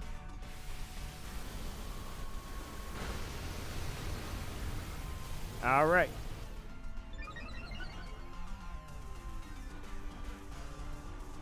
The troll that jumped in my server, yeah, that was unfortunate, but thankfully it doesn't happen very often. I'm pretty on top of that. That was a very fluke situation that I had my head turned for like 2 seconds. That was horrible. But the starter would you choose in Legends? I'm thinking Oshawott. I kind of like the idea of having a Samurott. I really like Samurott. That's a... Like, Oshawott's a kind of an underwhelming design to me, and then Samurott is a beast.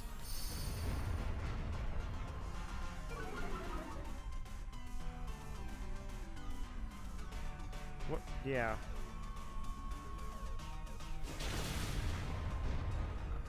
Alright, I'm double checking that I even have the starters correct. Yeah, it was Rowlet, Cyndaquil, Oshawott. I just want to make sure I had those right. They can be shiny, yes, yes. If you're talking these raids, I'm gonna say Jotun.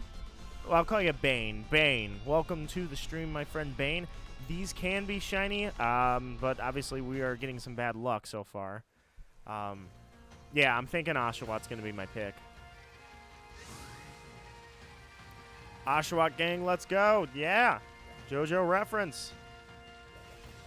Like I say, Oshawott himself is not a very, itself is not a very overwhelming Pokemon, but Samurott is a total beast. Speaking of beast, Django, God, I'm trying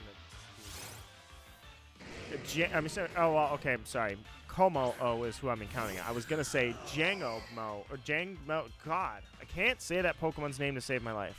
This is the second form, his evolution, right? Absolute beast. Love the Pokemon. I think it's absolutely an awesome design. And that Totem Jango-Mo was absolutely awesome. What am I... Okay, hold on. I gotta look at this thing.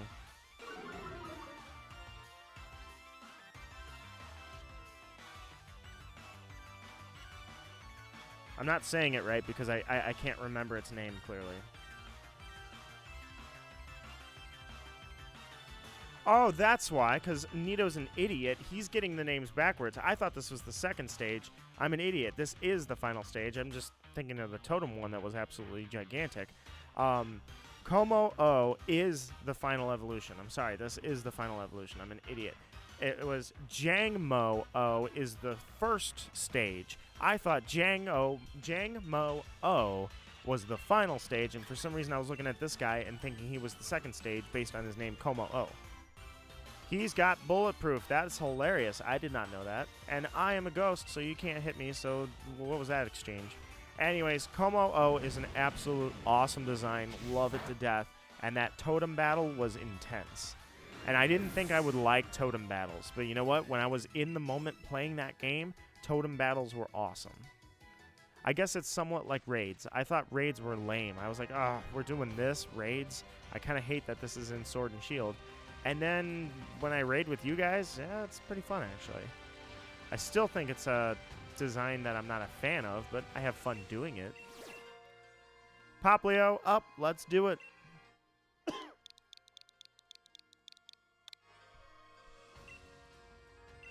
And I will pick something that doesn't have lightning rod. Let's go with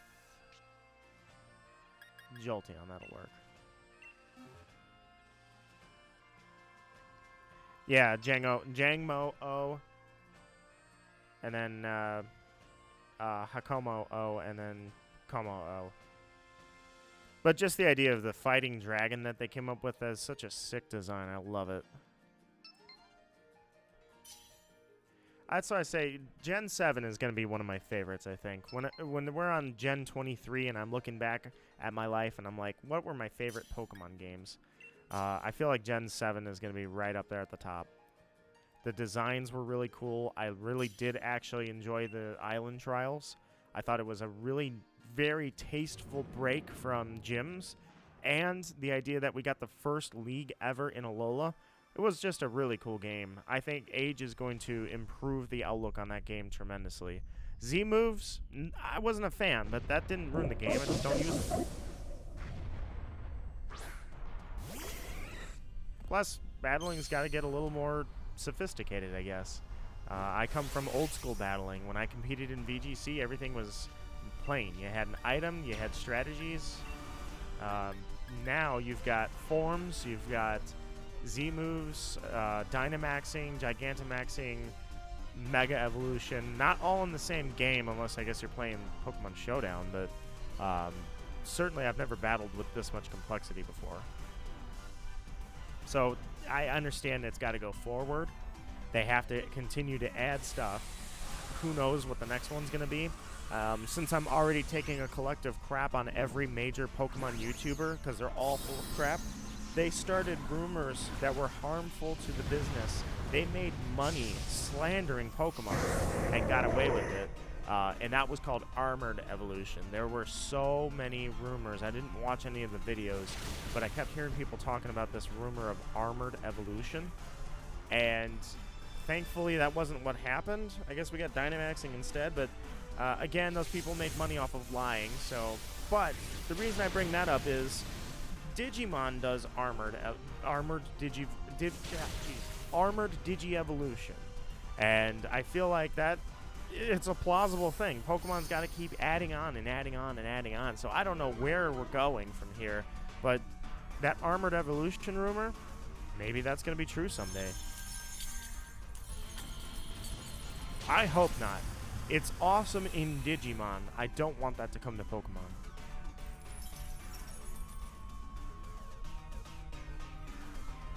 Like, I hope Digimon Survive, when it comes out, I hope has mechanics of Armored Evolution and such on the fly.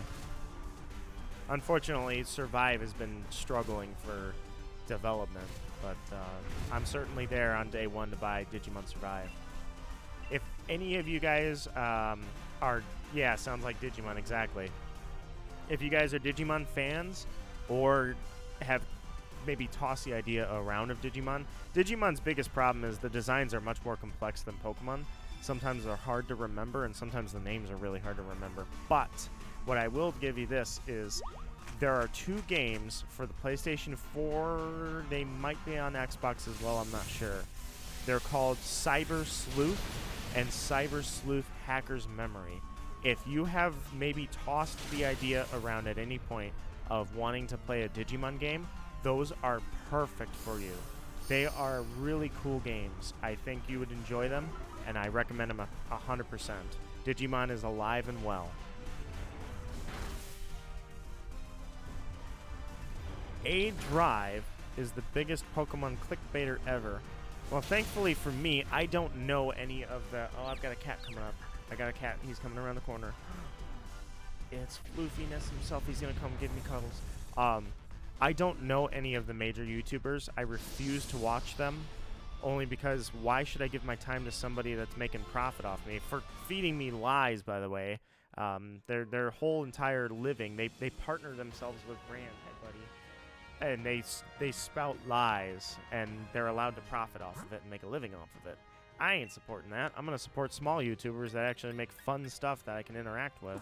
But I digress. I don't know who does what, but I can say this: it's harmful to Pokemon. That's what I don't appreciate, because Pokemon has to answer for something they never even said. That's disgusting. As a brand, because it's a game. It's supposed to be fun. You're not supposed to live on rumors and false hype and unmet expectations from somebody's fan game. You know, it's like that's just not how things should work.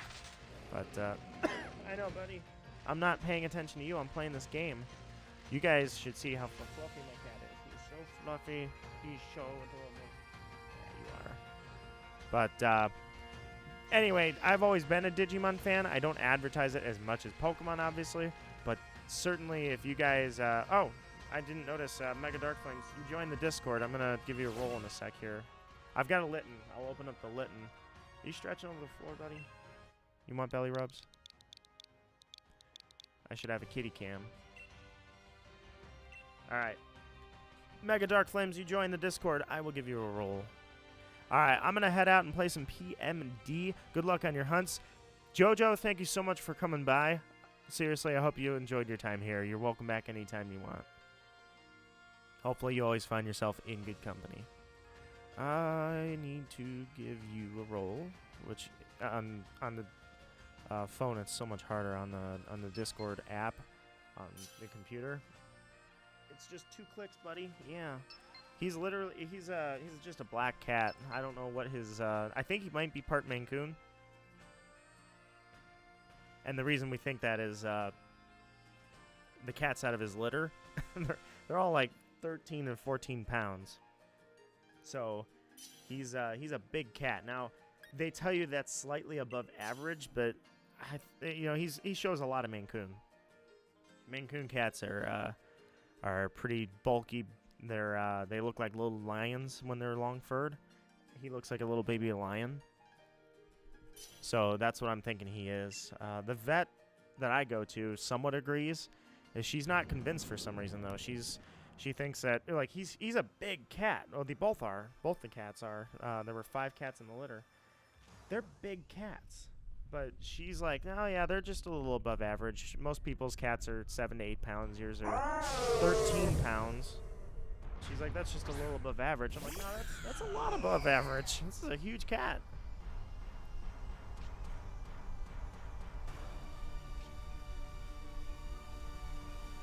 Just wait for everybody's abilities to pop, because I don't have one. I'm just a chandelure.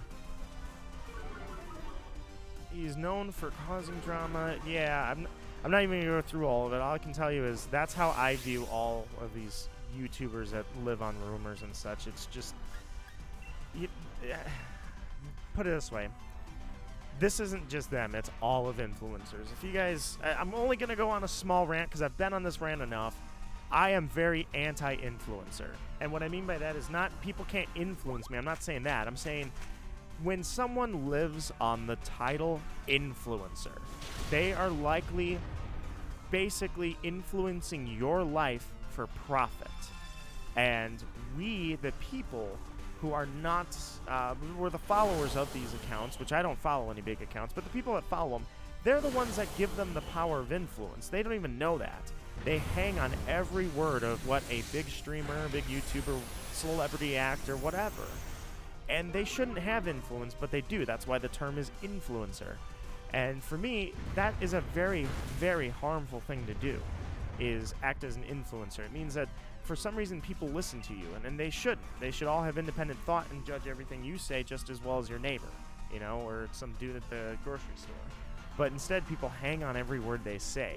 And it's harmful to brands, it's harmful to how people act, And it's, you know, I'm not saying that I think society is a bunch of garbage, but let's be honest, that's kind of what I'm saying.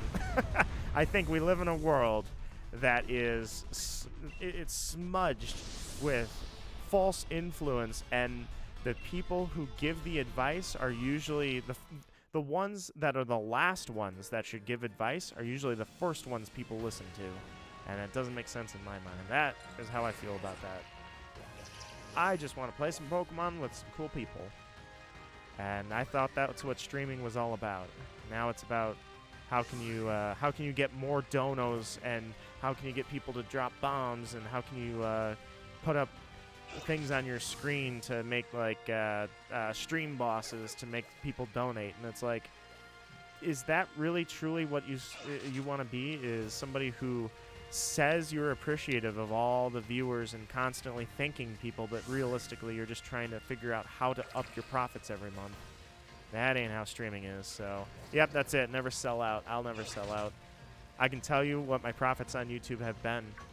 $1, and it was an anonymous donation, and I'll never know who the person was. And you know what?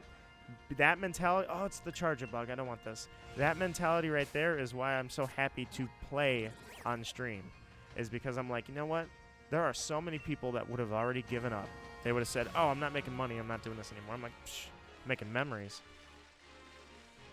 Now, that said, kind of feels screwed over by YouTube, because the least they could do is consider partnering somebody who's got 3 years on the site, multiple, like hundreds of videos, all edited.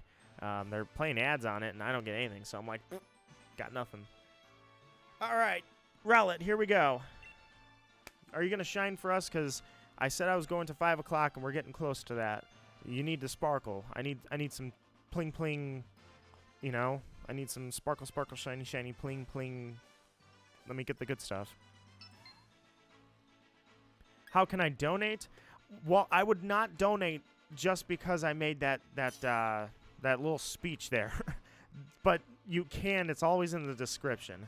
I always say I'm looking, because right now I'm on an Alienware PC I've had for 10 years. So that's why I always put that on the screen, is I just want to like hammer it into people's minds that all the money would go towards upgrading stream equipment only. But at the same time, there are so many other people. I almost feel like I shouldn't even ask for donations, because I have a full-time job. So, you know, I'm not wealthy, and I don't want to be, but I'm not broke. So if I needed to upgrade it, I could upgrade it, which means why should I ask for a donation when I know so many other streamers that need the cash just to keep going? And I'm like, hey, I've got a credit card. I'll buy the parts, I'll pay off my balance, and I'd be fine, you know? So sometimes I feel like I shouldn't even put that on there, but it's an awkward life sometimes, you know? Some people feel that they shouldn't even ask for money, and other people are not, they're completely open about it. I'm saying, I'm kind of open about it, you know? I'm like, consider me if you truly want to donate, consider me, but also consider anybody else you know, and judge appropriately who needs it, because at the end of the day, I'll always find a way to keep going. So money is influence. That's it, you know? At the end of the day, I just want to choke on my own air. That was weird. Sorry, that cough is not going to go away, I don't think, for a little while. At the end of the day, I started up the stream today to find shinies with you guys. And if I fail, at least we had a fun time doing it. That's, you know, when some people hit go live, they're secretly, even if they don't say it, they're secretly saying, how am I going to get people to donate today? What can I do?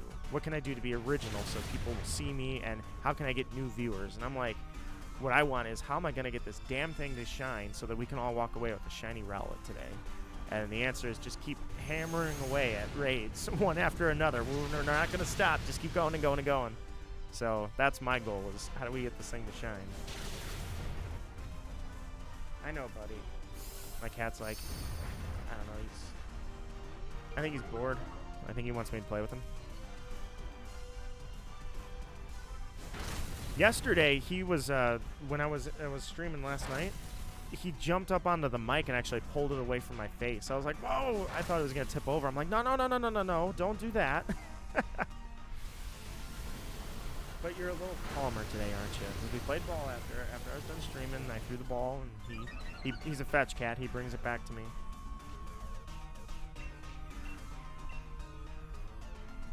Some people can get very nasty, and you know, even I've gotten nastier than I meant to. I'm open about my opinion because I kind of wish I could. If I had any influence on the world, I wish that people would hear my messages. Stop being influenced. Judge everything for yourself, slowly, not fast. Not be like, oh, I don't like how that sounds. Look into it. So if I had any influence, that's it. But where I feel like I'd be getting nasty is I don't want to smear other streamers, which I guess I don't know any famous streamers to smear. I smear them all at once, all across the wall. But even I feel like I beat this topic to death already. And I got a cough. He is a year and a half. They both are. I say they both are because Naya... Oh, there's a brilliant. Naya, the person that I stream with... Or, well, both stream and record with. Her cat is the brother of my cat. The issue is she used to take him home all the time. And the two of them basically have... I don't know. They show signs. You can kind of see it. You can see it in their acts. The two of them don't want to be separated. They sleep together. They play together. They eat together, literally sit next to each other. There's two bowls. I did not tell them which bowl is which. They're both identical. They have determined the left is Vex, the right is Cass. You know, they always sit at the same bowl and eat. So it's hard to separate the two of them. So she still takes him home, but we can't have him gone for too long because then my cat starts looking for him and her cat starts waiting to go to mine. So anymore, we just kind of leave them here for a couple weeks and, you know, they're happy. Cats are habitual creatures. They don't like to move around too much. So mine can't move around too much. I can't take mine to her place. Hey, don't do that. I can't take my cat to her place because I've never done that before. And now I feel like it's too late. He'll freak out. He's not going to be... Well, I guess I could try. But we just leave them here together. And I play with them. And then she comes and plays with both of them for a long time. And then every now and then she comes by and takes her cat back. And it's kind of a weird living, but that's how we figured out to do it. Raven! Raven! Your spell of good luck. It lingers. We haven't found any shinies this stream either, but that doesn't mean we're not going to right now. Anything can happen. Raven, how are you doing today? I had just a little time on my hands, and I thought, you know what? I'll do it. I said I was possibly going to do Hades today. I think maybe our Hades adventure will continue tomorrow. But for now, I'm like, this event goes through tomorrow. I doubt I'm going to play it tomorrow, so I've got a few hours. Let's give it a shot now. And... so far, nothing, but that doesn't mean, you know, it can change on a dime. I could go to this raid right now. I could encounter this Bisharp and find a shiny. I mean, it can happen at any moment. That would have been really awesome if he was. I don't get a lot of stream shinies. Like, when I shiny hunt on stream, it's like I'm putting it into the universe that I don't want to find a shiny. Trying to think what the last one I even caught was. Wow, my TV just went on standby. Yeah, they're little fluff balls. They're cuddle monsters. They're also very hyper, like peak kitten play, where the peak of their energy is. I've got a Rowlet. It's pretty much around 9 months to a year. These two are coming up on 2 years, and I feel like they have little turbochargers. Do you think we are ever going to get shiny Eternatus? I feel like we are, but I'm worried how we are. They've already put their toe in the water when it comes to microtransaction, and that was with Mew in Let's Go, where if you wanted Mew, you had to pay extra for the Pokeball Plus. I think you had to buy the Pokeball Plus with Let's Go. I feel like they've always been this way, where they released, gift Pokemon, Shinies gift Pokemon, They've always done that for events. So like the GameStop, they used to have the GameStop Wi-Fi code. Now they had the physical code where you put in the number. My guess is they're going to release it to try to promote something. What I don't want is like, hey, well, they didn't do this. So since they haven't done this, maybe this isn't the route they're going to take. I would have expected them to go, if you buy the DLC, you get a gift code for a shiny Eternatus. They didn't do that, so I think they're going to give it out, but it's going to be for something. I just don't know what.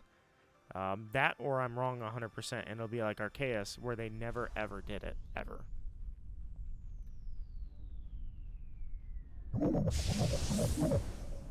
Shiny legendaries kind of make the ordinary ones a bit less special. I think that's always been the way it is, but at the same time, shiny legendaries have devalued themselves greatly. I mean, there's always been hacked shinies. You could always go on eBay and buy a Pokemon Diamond game, and it says full Pokedex, all shiny.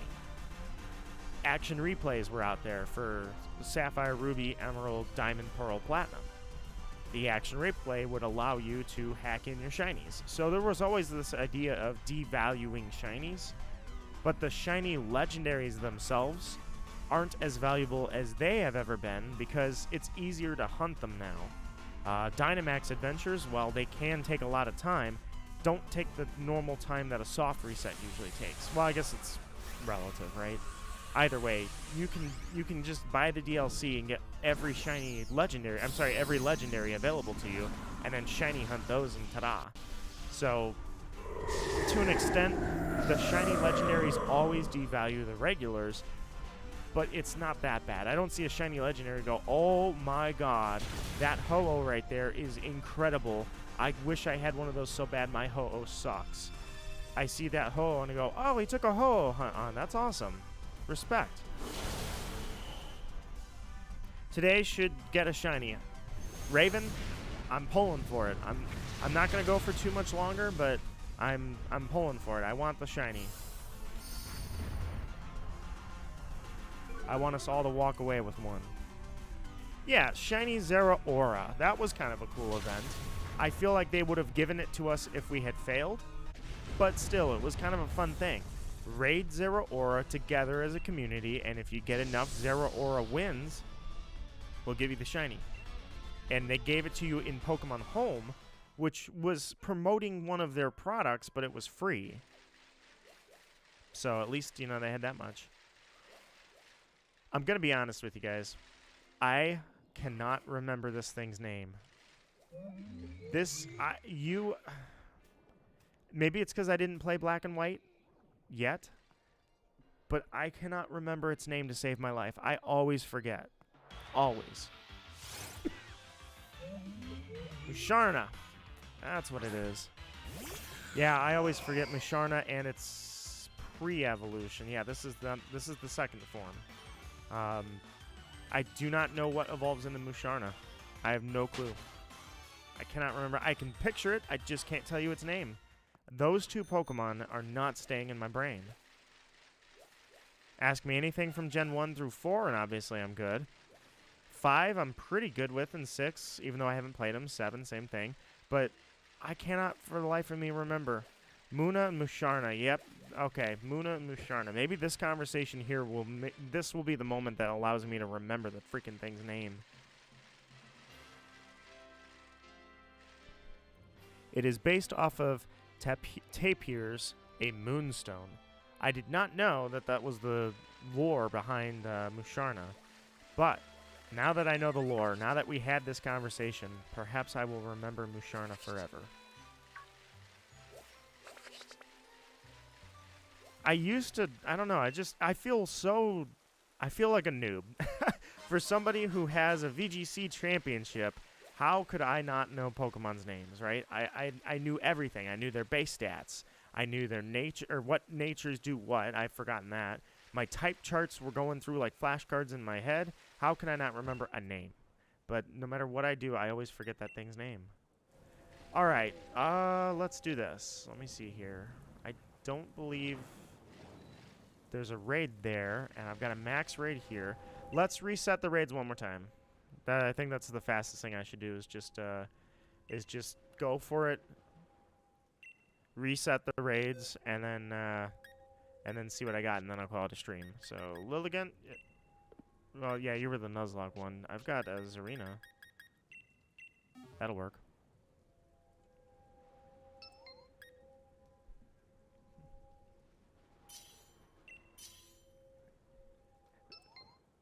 That's how you evolve them with a Moonstone. They're based off of the Tapir Yokai.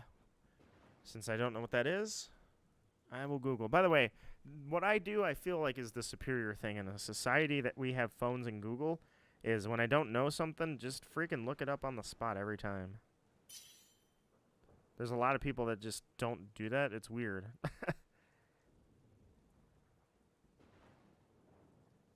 Alright, let's see what we got. I checked the Isle of Armor last night. I'm not sure if the Isle of Armor... I mean, do you guys know, does it reset daily? My Isle of Armor feels broken. It literally feels like the thing's been broken for so long. The Japanese word for it is Baku. Does the Seismitoad look so derpy?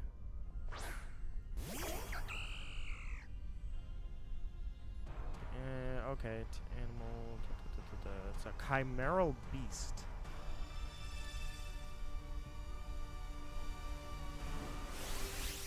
Alright, so because this is a max raid and it's a 5-star, I'm gonna let that Decidueye do it. I'm gonna... Seismitoad, I feel like you have better defense than you have special defense. So I'm gonna do that while I look up your base stats. Pretty sure it does. Alright, so I'll fly to the Isle of Armor and the Crown Tundra and check really quick. Oops. Can't spell Seismitoad. Seismitoad. Let's see what your base stats look like, bud.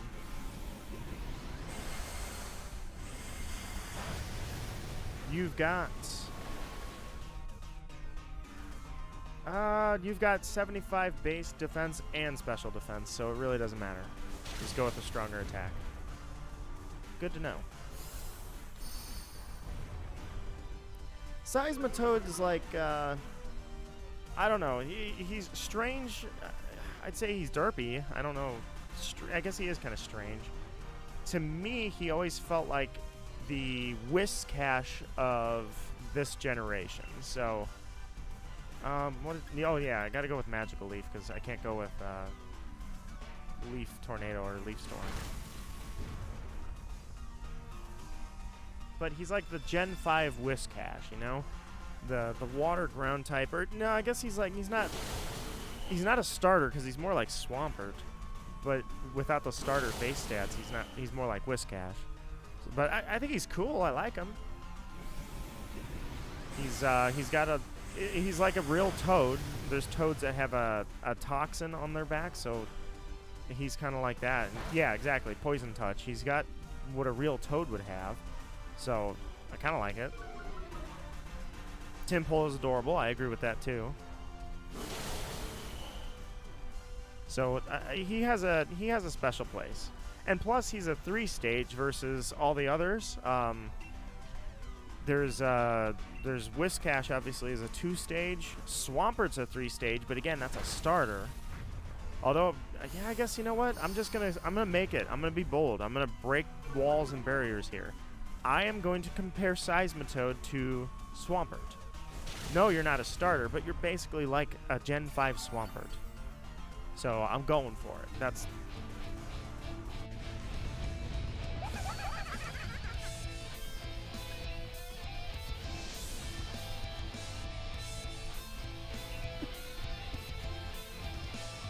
Super Jules! Thank you so much for subscribing. I am truly honored, and that goes for everybody. As I say this all the time, but I'm honored because sometimes I even look at my stuff that is on my channel. I'm like, do I really deserve subscribers? Everybody has, on average, over 100 subscriptions. Should I really be in that list? You guys honor me by doing that. I'm really glad that you guys enjoy being here and hanging out. You're welcome to come by anytime you want. You're always in good company here, be it every week or every year. You can come by once a year, and I'll be like, it's like drinking buddies. I'll be like, oh, I haven't seen you in a while, so how you been? So thank you so much. You guys always make this fun for me. If I were streaming without you guys, I'm not sure it would be as much fun. Actually, I'm positive it wouldn't be. Isn't Seismitoad, yeah, you're right. It's more like a Poliwrath. I guess I was just looking at the typing. You're right. It's more like the, because Gen 5 was a very heavy reboot of the Gen 1 Pokedex. So Seismitoad is a Poliwrath. You're right. It's the offset. But he's more like a Swampert in my head. Because he's got so much going on. Poliwrath just punches you right in the nose. Hey, look at the Isle of Armor worked. I got a Popplio. Nicely done. That was a good suggestion. Yesterday, the Isle of Armor didn't do anything for me. I think we got one, but yeah, it did reset.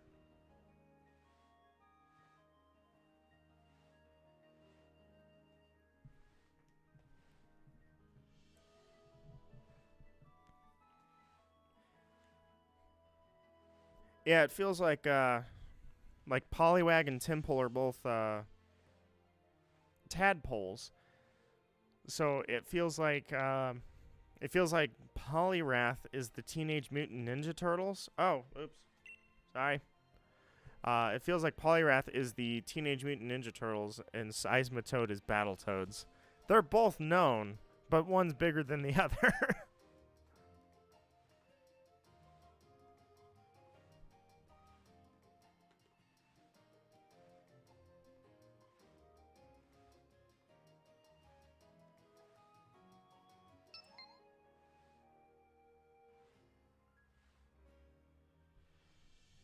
Oh, yeah, I should probably switch from a fire type. He is a 5-star, so it's just gonna cost me unnecessary time if I don't switch. Who have I been using? I'm switching it up just to be different.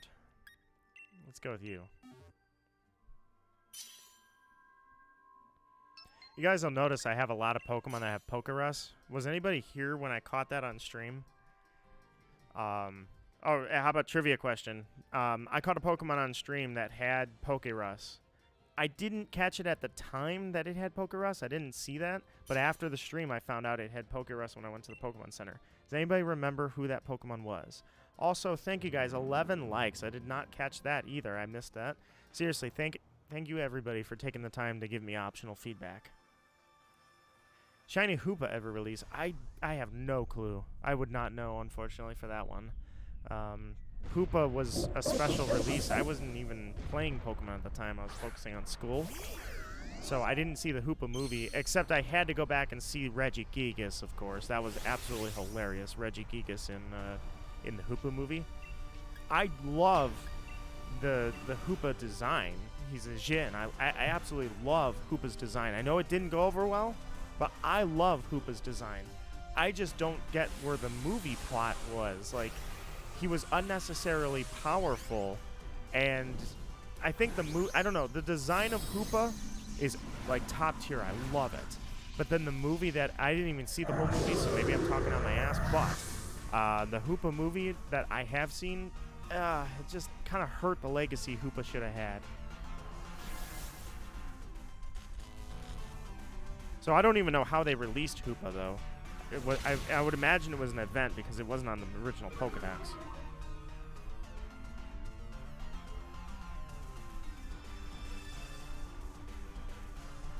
But the Golden Hoopa, as you'd mentioned, I don't know if that was ever released officially either.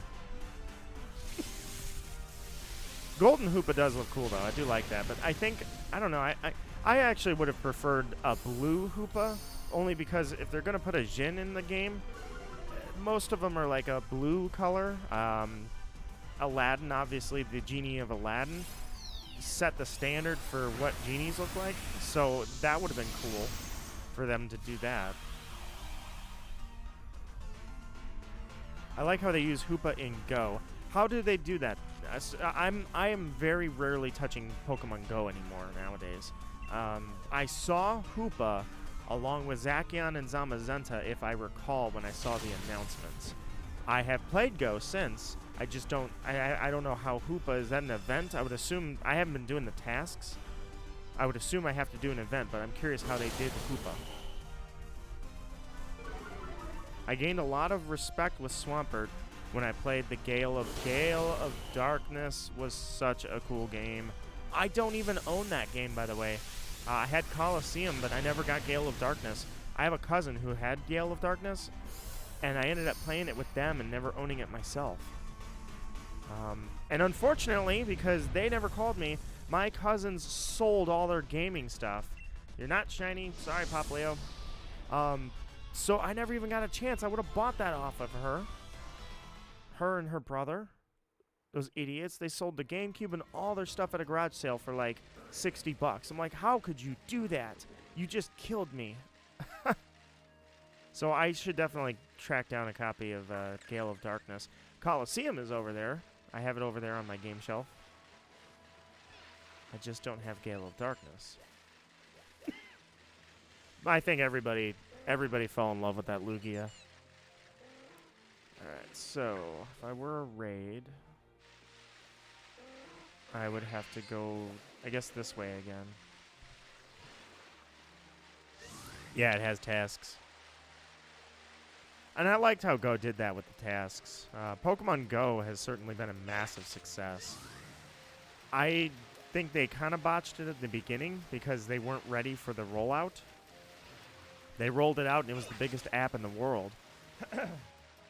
If they had legendaries ready to go, which the legendaries were in the game, several people had not hacked, but they had glitches that caused them to get Articuno. I think if they had been ready with legendaries in that first year, it would have kept a lot of people interested. Instead, like 90% of the player base dipped out. However, what Pokemon Go has gone on to do is pretty amazing. I don't like how if I recall correctly, I used to, because I have crap, Tauros. I have a lot of coins in Pokemon Go. It was all from gyms. I believe the earlier gyms were paying out more coins when you had a Pokemon stay in the gym for 24 hours than they do now. So that seems like a cash grab. Like, oh, they're getting, they're not buying their coins. They're getting them from gyms. But otherwise, what they've done with the game, very impressive. All right, Panos, you got a Litten raid? I'll jump in.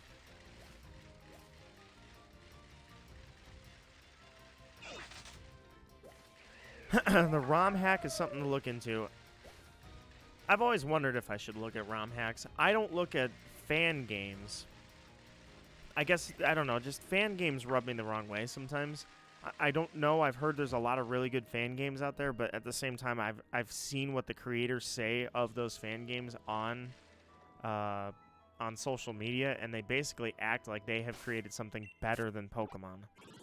And that rubs me the wrong way. It's like, respect the original that you're modding.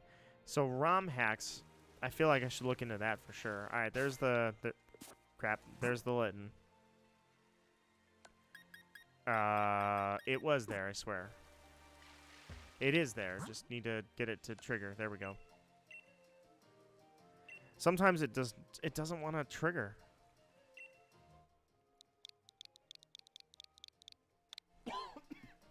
At the same time, like 2017 or 18, before Gen 8, I said if I were going to make a fan game, or if I said if I were going to make Gen 8, if I were in charge of it, I would create an Egypt-based region.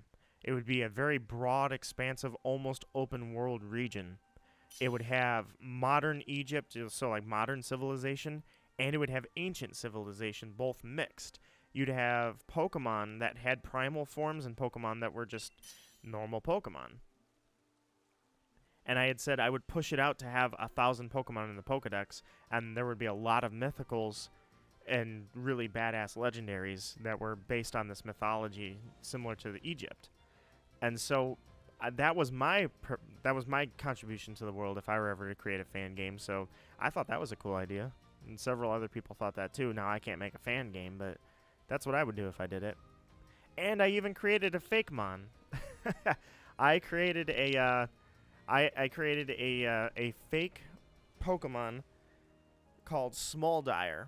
It's a sentient tire Pokemon, and it would be a ground and fire type because when you do a burnout, you're putting fire down on the ground.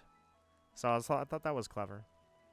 I know a YouTuber who did a video about Egypt region concept. You know what? I'm going to date that back. Whoever did that, when did they post that? Because I had mine first.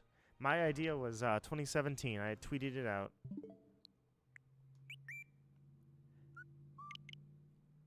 We've got Okar. Thank you for sending over the friend request, my friend. Darn, I wanted to come back and find a shiny. I'd be like, ah, there it is. That would have been cool. Feel like shiny, mythical, and legendary Pokemon are way too easy to get nowadays. Easy is a subjective term. I mean, I think the thing that bothers me more than the shiny, I don't think I've ever been bothered by devaluing shinies, because that's always been an age-old argument about the shiny doesn't mean as much as it used to. I think what to me bothers me more is every generation, for 2 generations now anyways, they're adding a mechanism for you to just gather all the legendaries. So and it's a cash grab almost, because Ultra Moon and Ultra Sun had wormholes. The Ultra wormholes gave you access to all the legendaries. That was something that they added into a game that you had to buy basically another full price game to get. So it's like, here's the game you have, same story with a couple of modifications, and extra Pokemon and all these legendaries glued together. Here you go, buy this game. So you had to pay more money. Then they said, well, if you buy the DLC for Sword and Shield, you get Dynamax Adventures, where we just threw all the legendaries together and they just kind of vibe and hang out in this cave. Basically, they just said, pay us money and we'll give you access to all the legendaries again. And it's like, well, that devalues a legendary, because legendaries used to have lore. I had to go to the top of Spear Pillar, save the God of Time and the God of Space, defeat the enemy, and then move on to battle and challenge the God of Time or the God of Space to catch them. Or those same Pokemon they're hanging out in an alternate reality in space, or they're just over in this cave vibing together, so you can get them either way you want. That's where I kind of drew the line. I'm like, well, that sucks. I mean, maybe it generated sales, which is what they wanted, but sometimes Pokemon does have a tendency to go for sales versus go for quality. And they got so big that I feel like that's what happens when you get this big. Now they got to generate the revenue, and to do that, they do things like, here's the DLC, it's only $30, and you can get all the legendaries from every generation. It's like, well, yeah, but they have stories, you know? Rayquaza wasn't just hanging out in a cave. He was hanging out on a tower. Can't give a definite date on when they did the video, but Mr. Buddy has done Scandinavian and well, yeah, that's another thing, too, is chances are somebody somewhere throughout the last decade has proposed what Pokemon would be like when it's based on any country or continent in the world. So I would imagine that it's hard to say it's an original idea. I definitely don't claim that I was the first person to propose Egypt. I just know how I would do it. But at the same time, Egypt has probably been proposed. Heck, I bet it was proposed back when Yu-Gi-Oh! And Pokemon were both relevant at the same time, because Yu-Gi-Oh! Was an Egyptian-based show and lore. So my guess is that I'm sure somebody out there was like, oh man, they should do like Yu-Gi-Oh! And do Egypt. So definitely not an original idea, but it is kind of funny because I know exactly how I would do it. I would wonder if that's how everybody else did it. All right, farewell, Litten. You were not shiny, unfortunately. The value of it is as low as a shiny Pidgey now. What about Celebi? It's been given out by tickets and Pokemon Go 4 times. Well, yeah, if you're giving out shiny Celebis left and right, that does make it a little awkward, doesn't it? Because at that point, how can you argue that, especially if it's an event, like, if I have one event, I have saved, thankfully, some of my event shinies from way back in the day on Pokemon Diamond. And while they may have been given out, like, I've got a shiny Suicune, it may have been given out to everybody and it was a free shiny, but 15 years later, yeah, there's some value there. It's like, well, yeah, I was there for that. I did that. I don't have any more raids on the Isle of Armor. But then, yeah, if you're going to just give out shiny Celebi every single time you do anything, that's going to get awkward. Riding the bike, you are correct. I'm running around looking for raids. They did reset in the Isle of Armor, so maybe I'm going to get them here too. Maybe they're going to reset here. I don't remember if there's anything. I can't see over the mountains, though, which is kind of cool, but I can't see where the raids are in this area, so I kind of got to explore a little more. Yeah, Pokemon Home and Pokemon Bank, they gave out events for that. But at the same time, I mean, if it's value, the biggest value should be to yourself, not to others. That's why I give so many of my shinies away. If somebody likes my shiny more than I do, take it. If you're gonna be really, really happy with it versus I'm gonna stick it in a box and yeah, it's kind of cool, then oh geez, then just take it for yourself and enjoy it, that kind of thing. Let's see. Shiny check the Espeon? Oh, we should. Found another Litten. All right, you posted. I'll jump in. I'm thinking I'll go for like another half hour, and then I'll go ahead and call it a stream.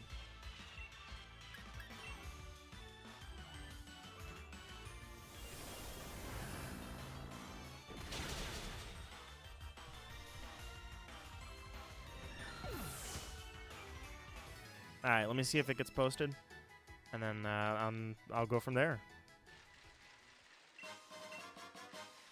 You guys have, there it is. You guys having better weather than I am? I've got cold and rain.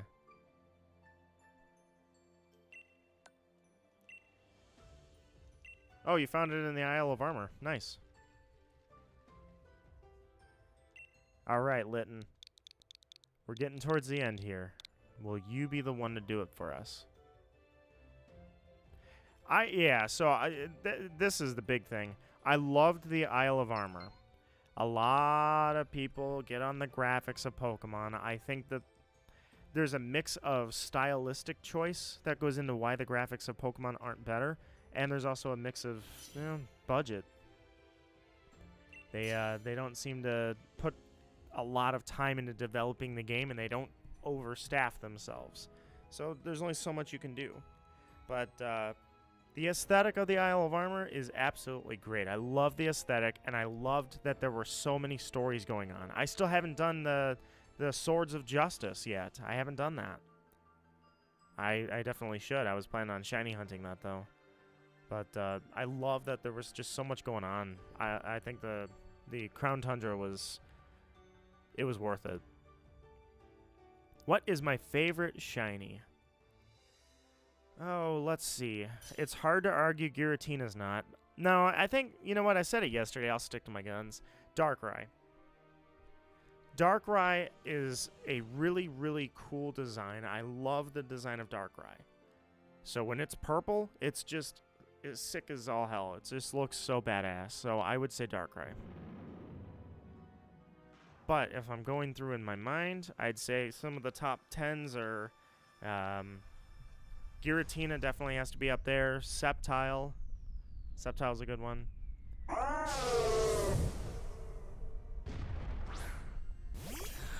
me think here. Who else do I want to put on that list?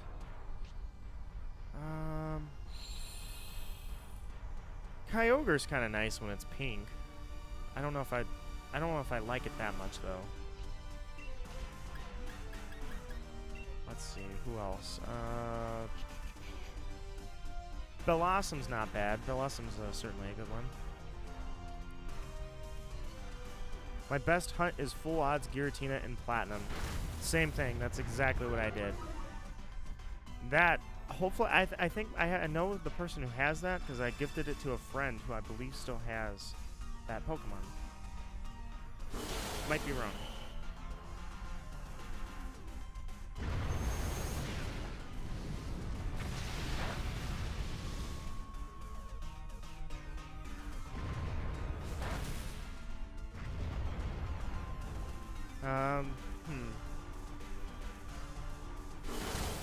I would say, yeah, I'll go with it. Beedrill. Beedrill has a really nice shiny, if I'm going off memory here, of really, really, like, when there's a major change, I think that's where we all agree that the shiny is so much cooler. like Beedrill and Tentacruel. So those are really good ones.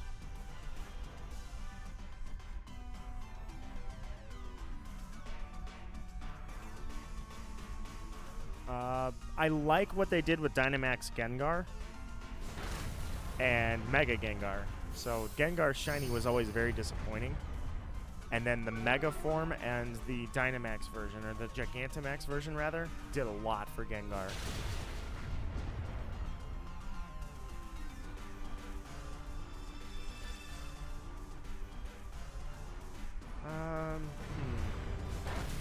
Black Rayquaza is always a winner in my mind too. The starters from Gen 6 and Gen 7, I think, were all excellent. The shiny starters, every one of them, absolutely insane palette changes. I also like Aegislash. My Aegislash, I took Aegislash and I took Sandygast, or I'm sorry, Palossand, in a double battle, and I threw them all out because I was like, so how do you use Intimidate without using the actual ability? And that is throw 2 black shinies out that are trimmed in gold. A hunt that I want to do. Okay, let's throw this one out there. You know what? I just remembered because I'm thinking of the Isle of Armor. A hunt that I want to do of an awesome shiny is also an awesome Pokemon that nobody gives credit for. It's underrated as can be. Dragalge. I absolutely love that Pokemon, and its shiny form is sick. So Dragalge is a winner in my mind too. What are y'all planning to shiny hunt? I'm probably going for Regidrago. Well, what am I going for right now? So I'm thinking about, I have this new diamond version I bought because my old one's goner.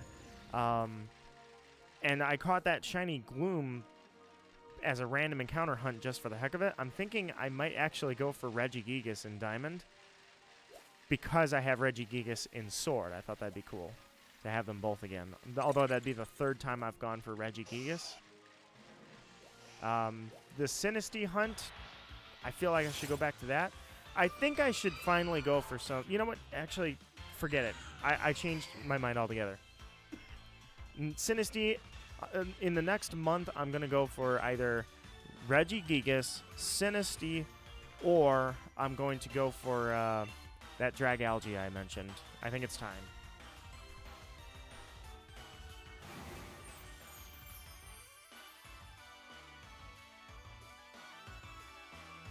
Aurora Veil is a really good move. That is a really, really good move. Alright, you've got Litten. Alright. Yeah, to me, it's like... So that was the first time we got a Dragon Poison, and Dragalge looks really, really cool. But for being a Dragon Poison non-legendary, I feel like that design just fits so well. You know, they did it so well for... Because if it was going to be a...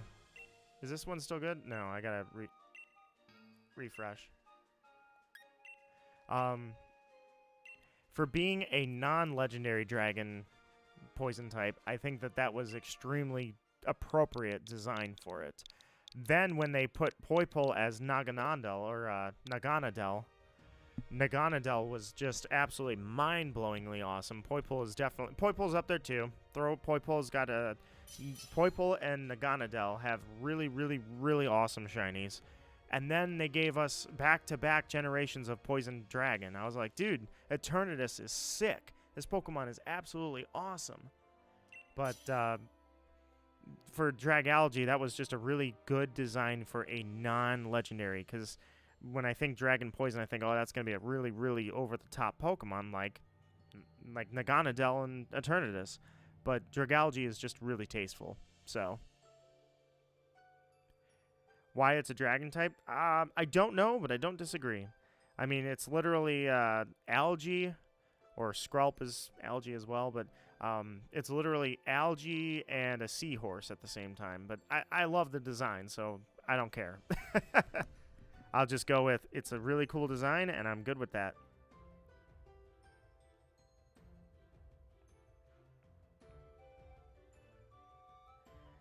Alright, how much longer do I want to go? I'm thinking let's, yeah, I'll cut it down to 3 raids. I'll go 3 more raids, and then I'll go ahead and call it.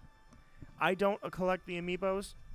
I feel like I should have. I thought that'd be kind of cool to do, but I have not collected amiibos. Do you guys have any good ones? I know they released probably 6 months ago the Dark Samus amiibo. That thing looked really cool. I was really close to buying that. I think it'd be cool to have some Inkling amiibos. I think they make multiples of those. And certainly any of the Smash amiibos are just really cool.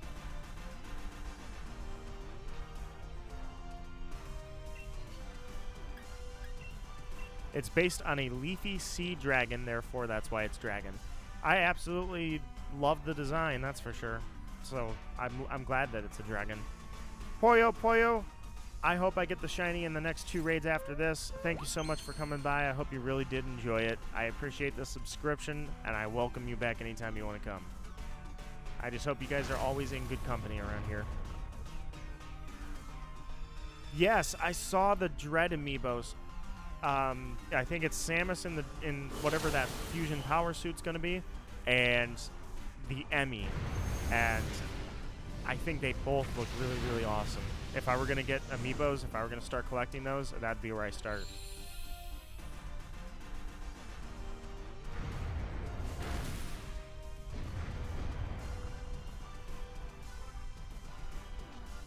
Oh, I thought, wow, I didn't think he was gonna make it through the round. He's only a 3-star.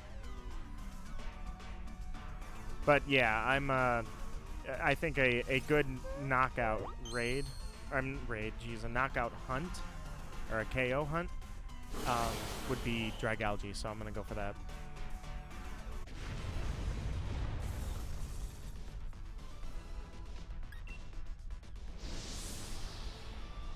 What did they do with the amiibos, Mega Dark? What did they do with the amiibos in that game?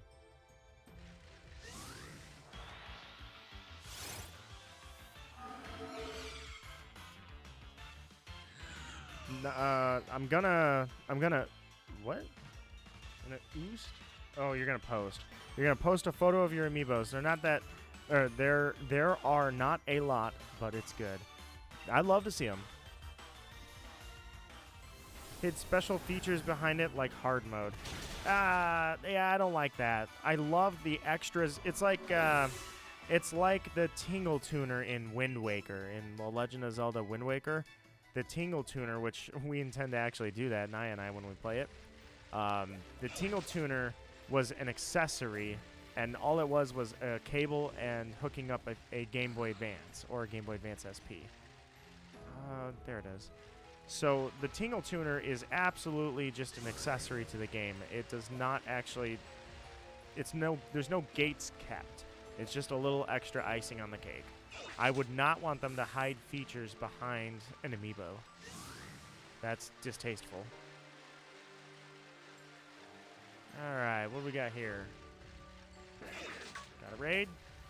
And it's a freaking Snorlax. That was not what I expected. I was looking for a Litten or a Rowlet, and did not expect Snorlax. Ah, crap. There's a tree in my way. Dodgy Altaria. Here we go. No, I'm not getting any of the targets. I said I was gonna go 2 more raids, but I can't even find them. Got an Indeedee and a Snorlax. Alright, Panos, he's got a Rowlet. That's 1. And if I have my second raid here, these will be the final 2 raids, and I'll go ahead and call it a stream.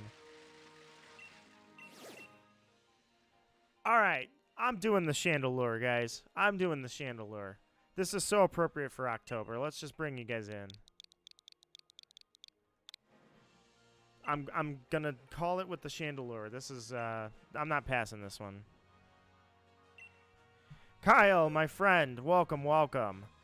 Yes, there's an Alolan starter event going on right now, although I'm about to call it in 2 more raids.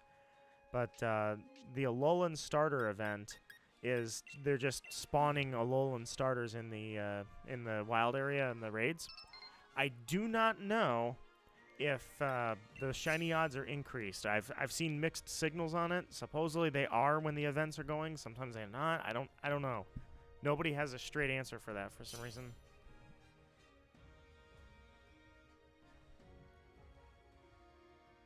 Everyone use their chandelures? Well, too late for me. If this was shiny, though, this would be a perfect. I mean, it's not the event, but it'd be a good. Well, I guess the appropriate term would be phase. I kind of hate how people use that term now. Like phase 16. No, not phase 16. All the others were. You count up the encounters to get that one. But either way, this would be a cool Pokemon to accidentally find. October 2nd. Come on, Chandelure. Ah. Would have been perfect. I'm looking for a shiny Dracovish. Oh, that was what I was going to show you guys earlier, my Dracovish. Yeah, the fossil hunts are always... I don't know, I like a good fossil hunt. It's not a soft reset, it's I like fossil hunts. It's like static encounter hunts, that's basically what it is. I like those. It's a nice break from the norm. Maybe for this month, everyone use a ghost type for ghost raids. I think I should definitely hunt a few ghost types for this month. I've never done that for Halloween. I always say, oh, that'd be fun, but I take it back. Actually. I did Phantom. I was hunting Phantom in the Glimwood Tangle along with Sinistea. I found a shiny Morgrem, but that was the only thing out of the Glimwood Tangle. All those streams, there were like 5 or 6 streams I did, hours at a time. The only thing I had to show for it was that Morgrem. My cat's just giving me casual cuddles. He's getting neck rubs and belly rubs. Yeah, I'm going to call it a stream here soon, and then we can play. We can play ball or ping pong ball. Or we can play with the little mouse. He's a good cat. They both are. Mine's a little on the hyper side. That's alright.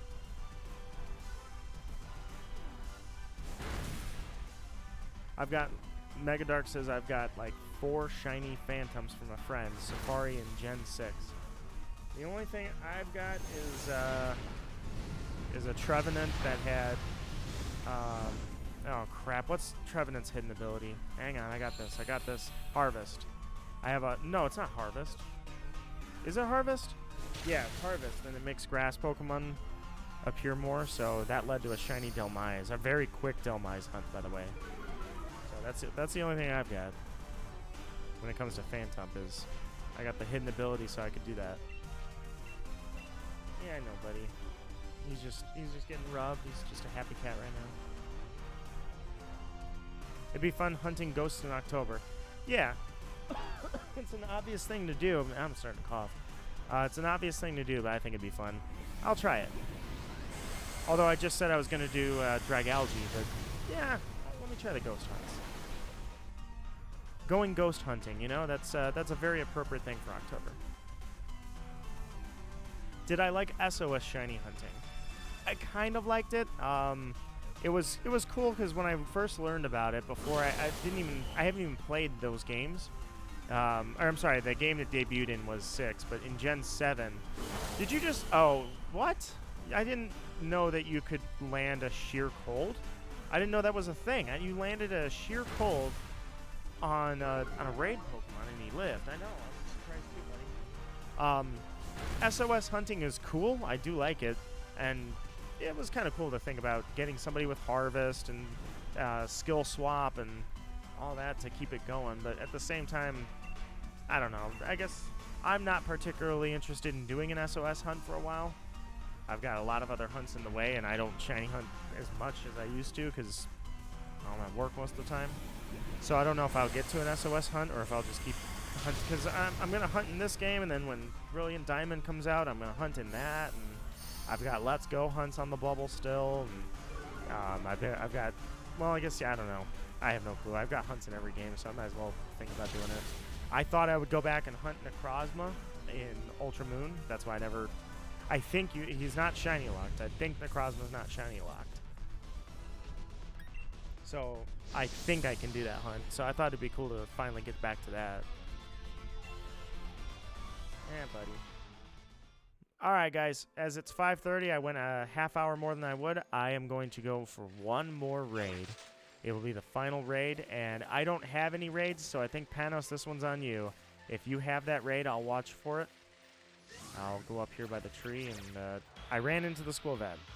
I did not mean to run into it. Or the Greedent, rather. I did not mean to. I don't have Monster Hunter, actually. I'll have to ask Naya. She does. She plays Monster Hunter. But I don't... Well, I have raids. They're just not the target. There's a raid back there, though. That cave just loops, so I would have to... Let me see. I think if... So that looked like it was coming from here, so it'd be right about here. Let's see.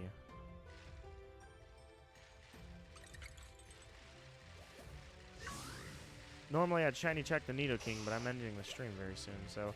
Alright, you've got yours up. I'll do yours, and maybe I'll check mine. Alright, this is... The plan is this is the final raid. I feel like I want to check that one that I didn't check on the Isle of Armor just to see what it is, but otherwise, guys, I really do appreciate you guys all playing today. Sorry that we did 2 days straight of events and skunked every single one. I feel like I can look up on Twitter this event, just look up Wild Area, and everybody's posting their shinies, and I have none to show for it.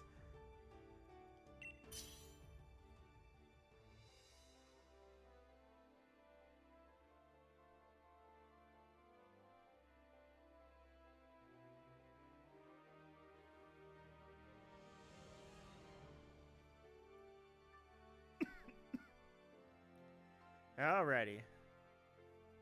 Rowlet, will you be the one?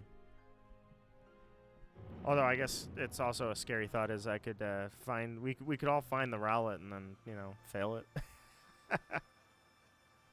It was fun. It really was, guys. We had some really cool talks. It was just a real fun time to hang out. Even if we didn't find a shiny. And even though my cat is rolling around and flopping on like a fish. All of this has been fun for the last 2 days.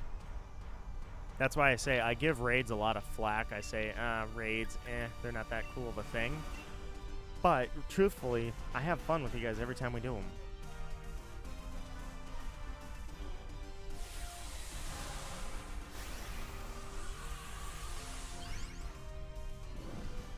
Alright, let's see who's Gigantamaxing. We shouldn't aim for the shiny.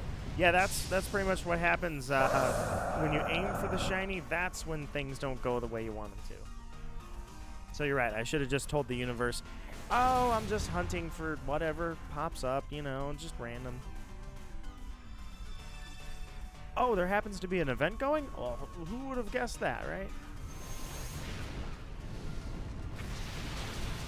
Oh, I thought that Rowlet got executed for a second. Almost there. Rowlet, you're going down.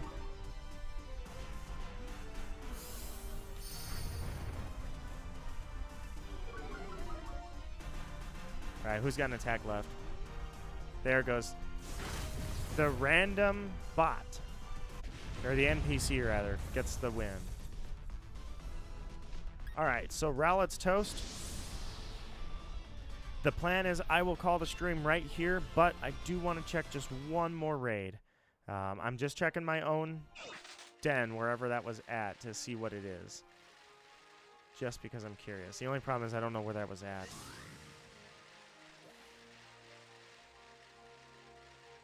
I saw it over the hill, so it was like, there it is. I will check this one. We'll see what it is and decide if this will be a bonus raid or not. Oh, jeez. Oh, jeez. Oh, jeez. Ran into Snorunt.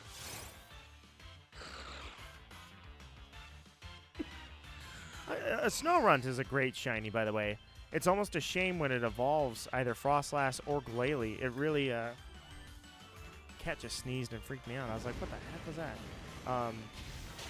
When Snorunt evolves, it almost loses its luster a little bit, you know? But certainly Snorunt is an excellent shiny. So I will check this, and then I'll call it here unless I feel like it's something that we should totally raid. Here it goes.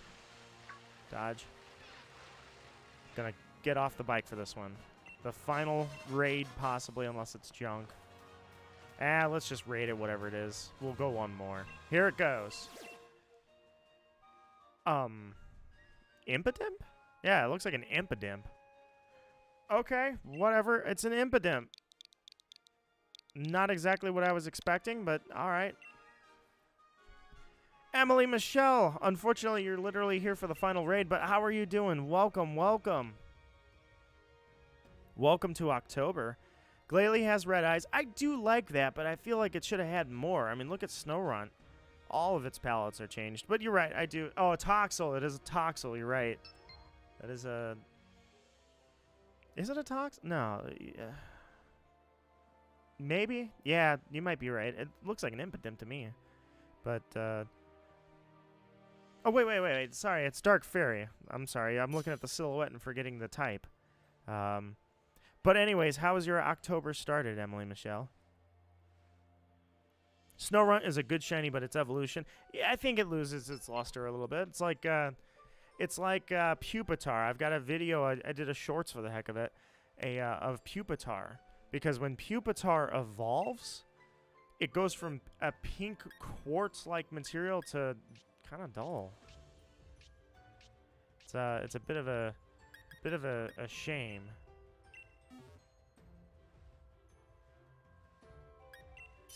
Alright, guys. I'll give it a sec here. You joined a random raid and got a shiny Litten? Dude. How long were we trying? You left us and got the shiny? Ah, I hope you catch it, man. Make sure you catch that thing. Alright, that's the victory right there. Panos, you got the shiny. This was for something. There's a victory to be had in this chat. Not a shiny Impidimp, but whatever. Let's KO this thing. Let's destroy him.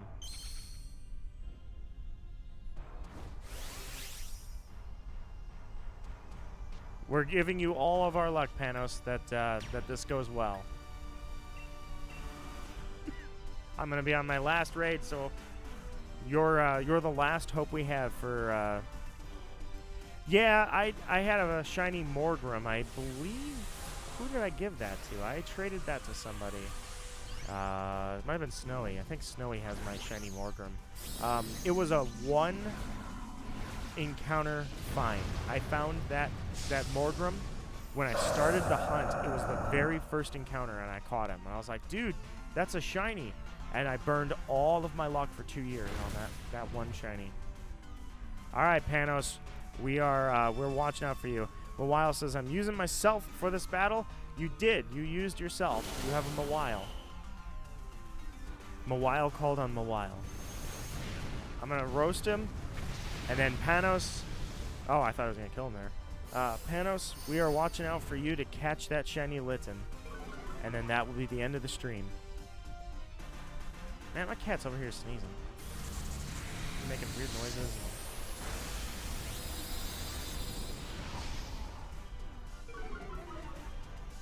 And Morgrim, when he evolves into, oh, jeez.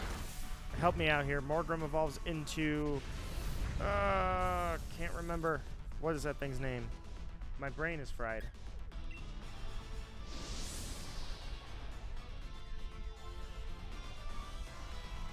Oh, Grimmsnarl. Grimmsnarl. I had to think about it for a sec. When he evolves into Grimmsnarl, he turns white. That looks pretty cool. All right. We're watching out for you. Let's see what you got, Panos. What ball should I throw? I would throw a Premier Ball because it's a white shiny, but a Premier Ball has the lowest odds of catching it.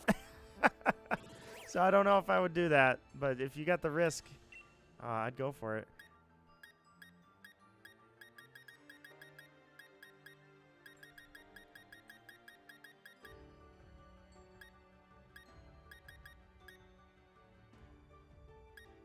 Absolutely, guys. I had a great time.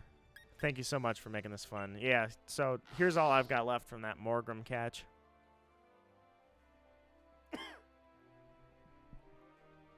It was the first of 576 I battled, and I've been trying to catch another one ever since I caught this one. It was a one and done. I caught him on the first one, and then that was it. 500 more, I haven't caught any. But thank you guys so much for playing today. I appreciate your time. I appreciate the fun memories. It's time to see if Panos caught Litten.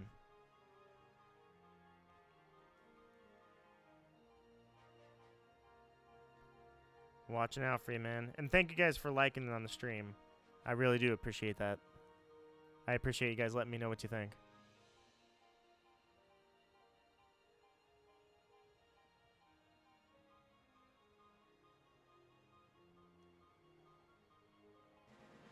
Waiting on Panos. I can't call it a stream until we know that you caught Litten.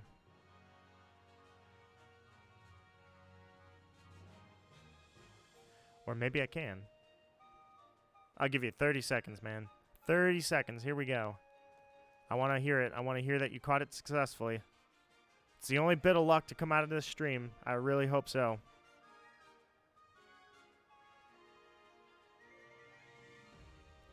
In the meantime, I can click this. Do that. It's in the ball. Did it stay? Are you good? Panos with the shiny Litten catch at the end of the day. I'm even going to full screen. I assume that means it was caught. So nicely done, Panos. Nice. Post that thing in Discord, man. I'd love to see it. Until then, guys, thank you so much for playing. You guys made the stream fun. I'm gonna go find some food. Other than that, humble and proud, I'm Nito Marquis, and until next time, guys, possibly Hades tomorrow. Until next time, catch you later.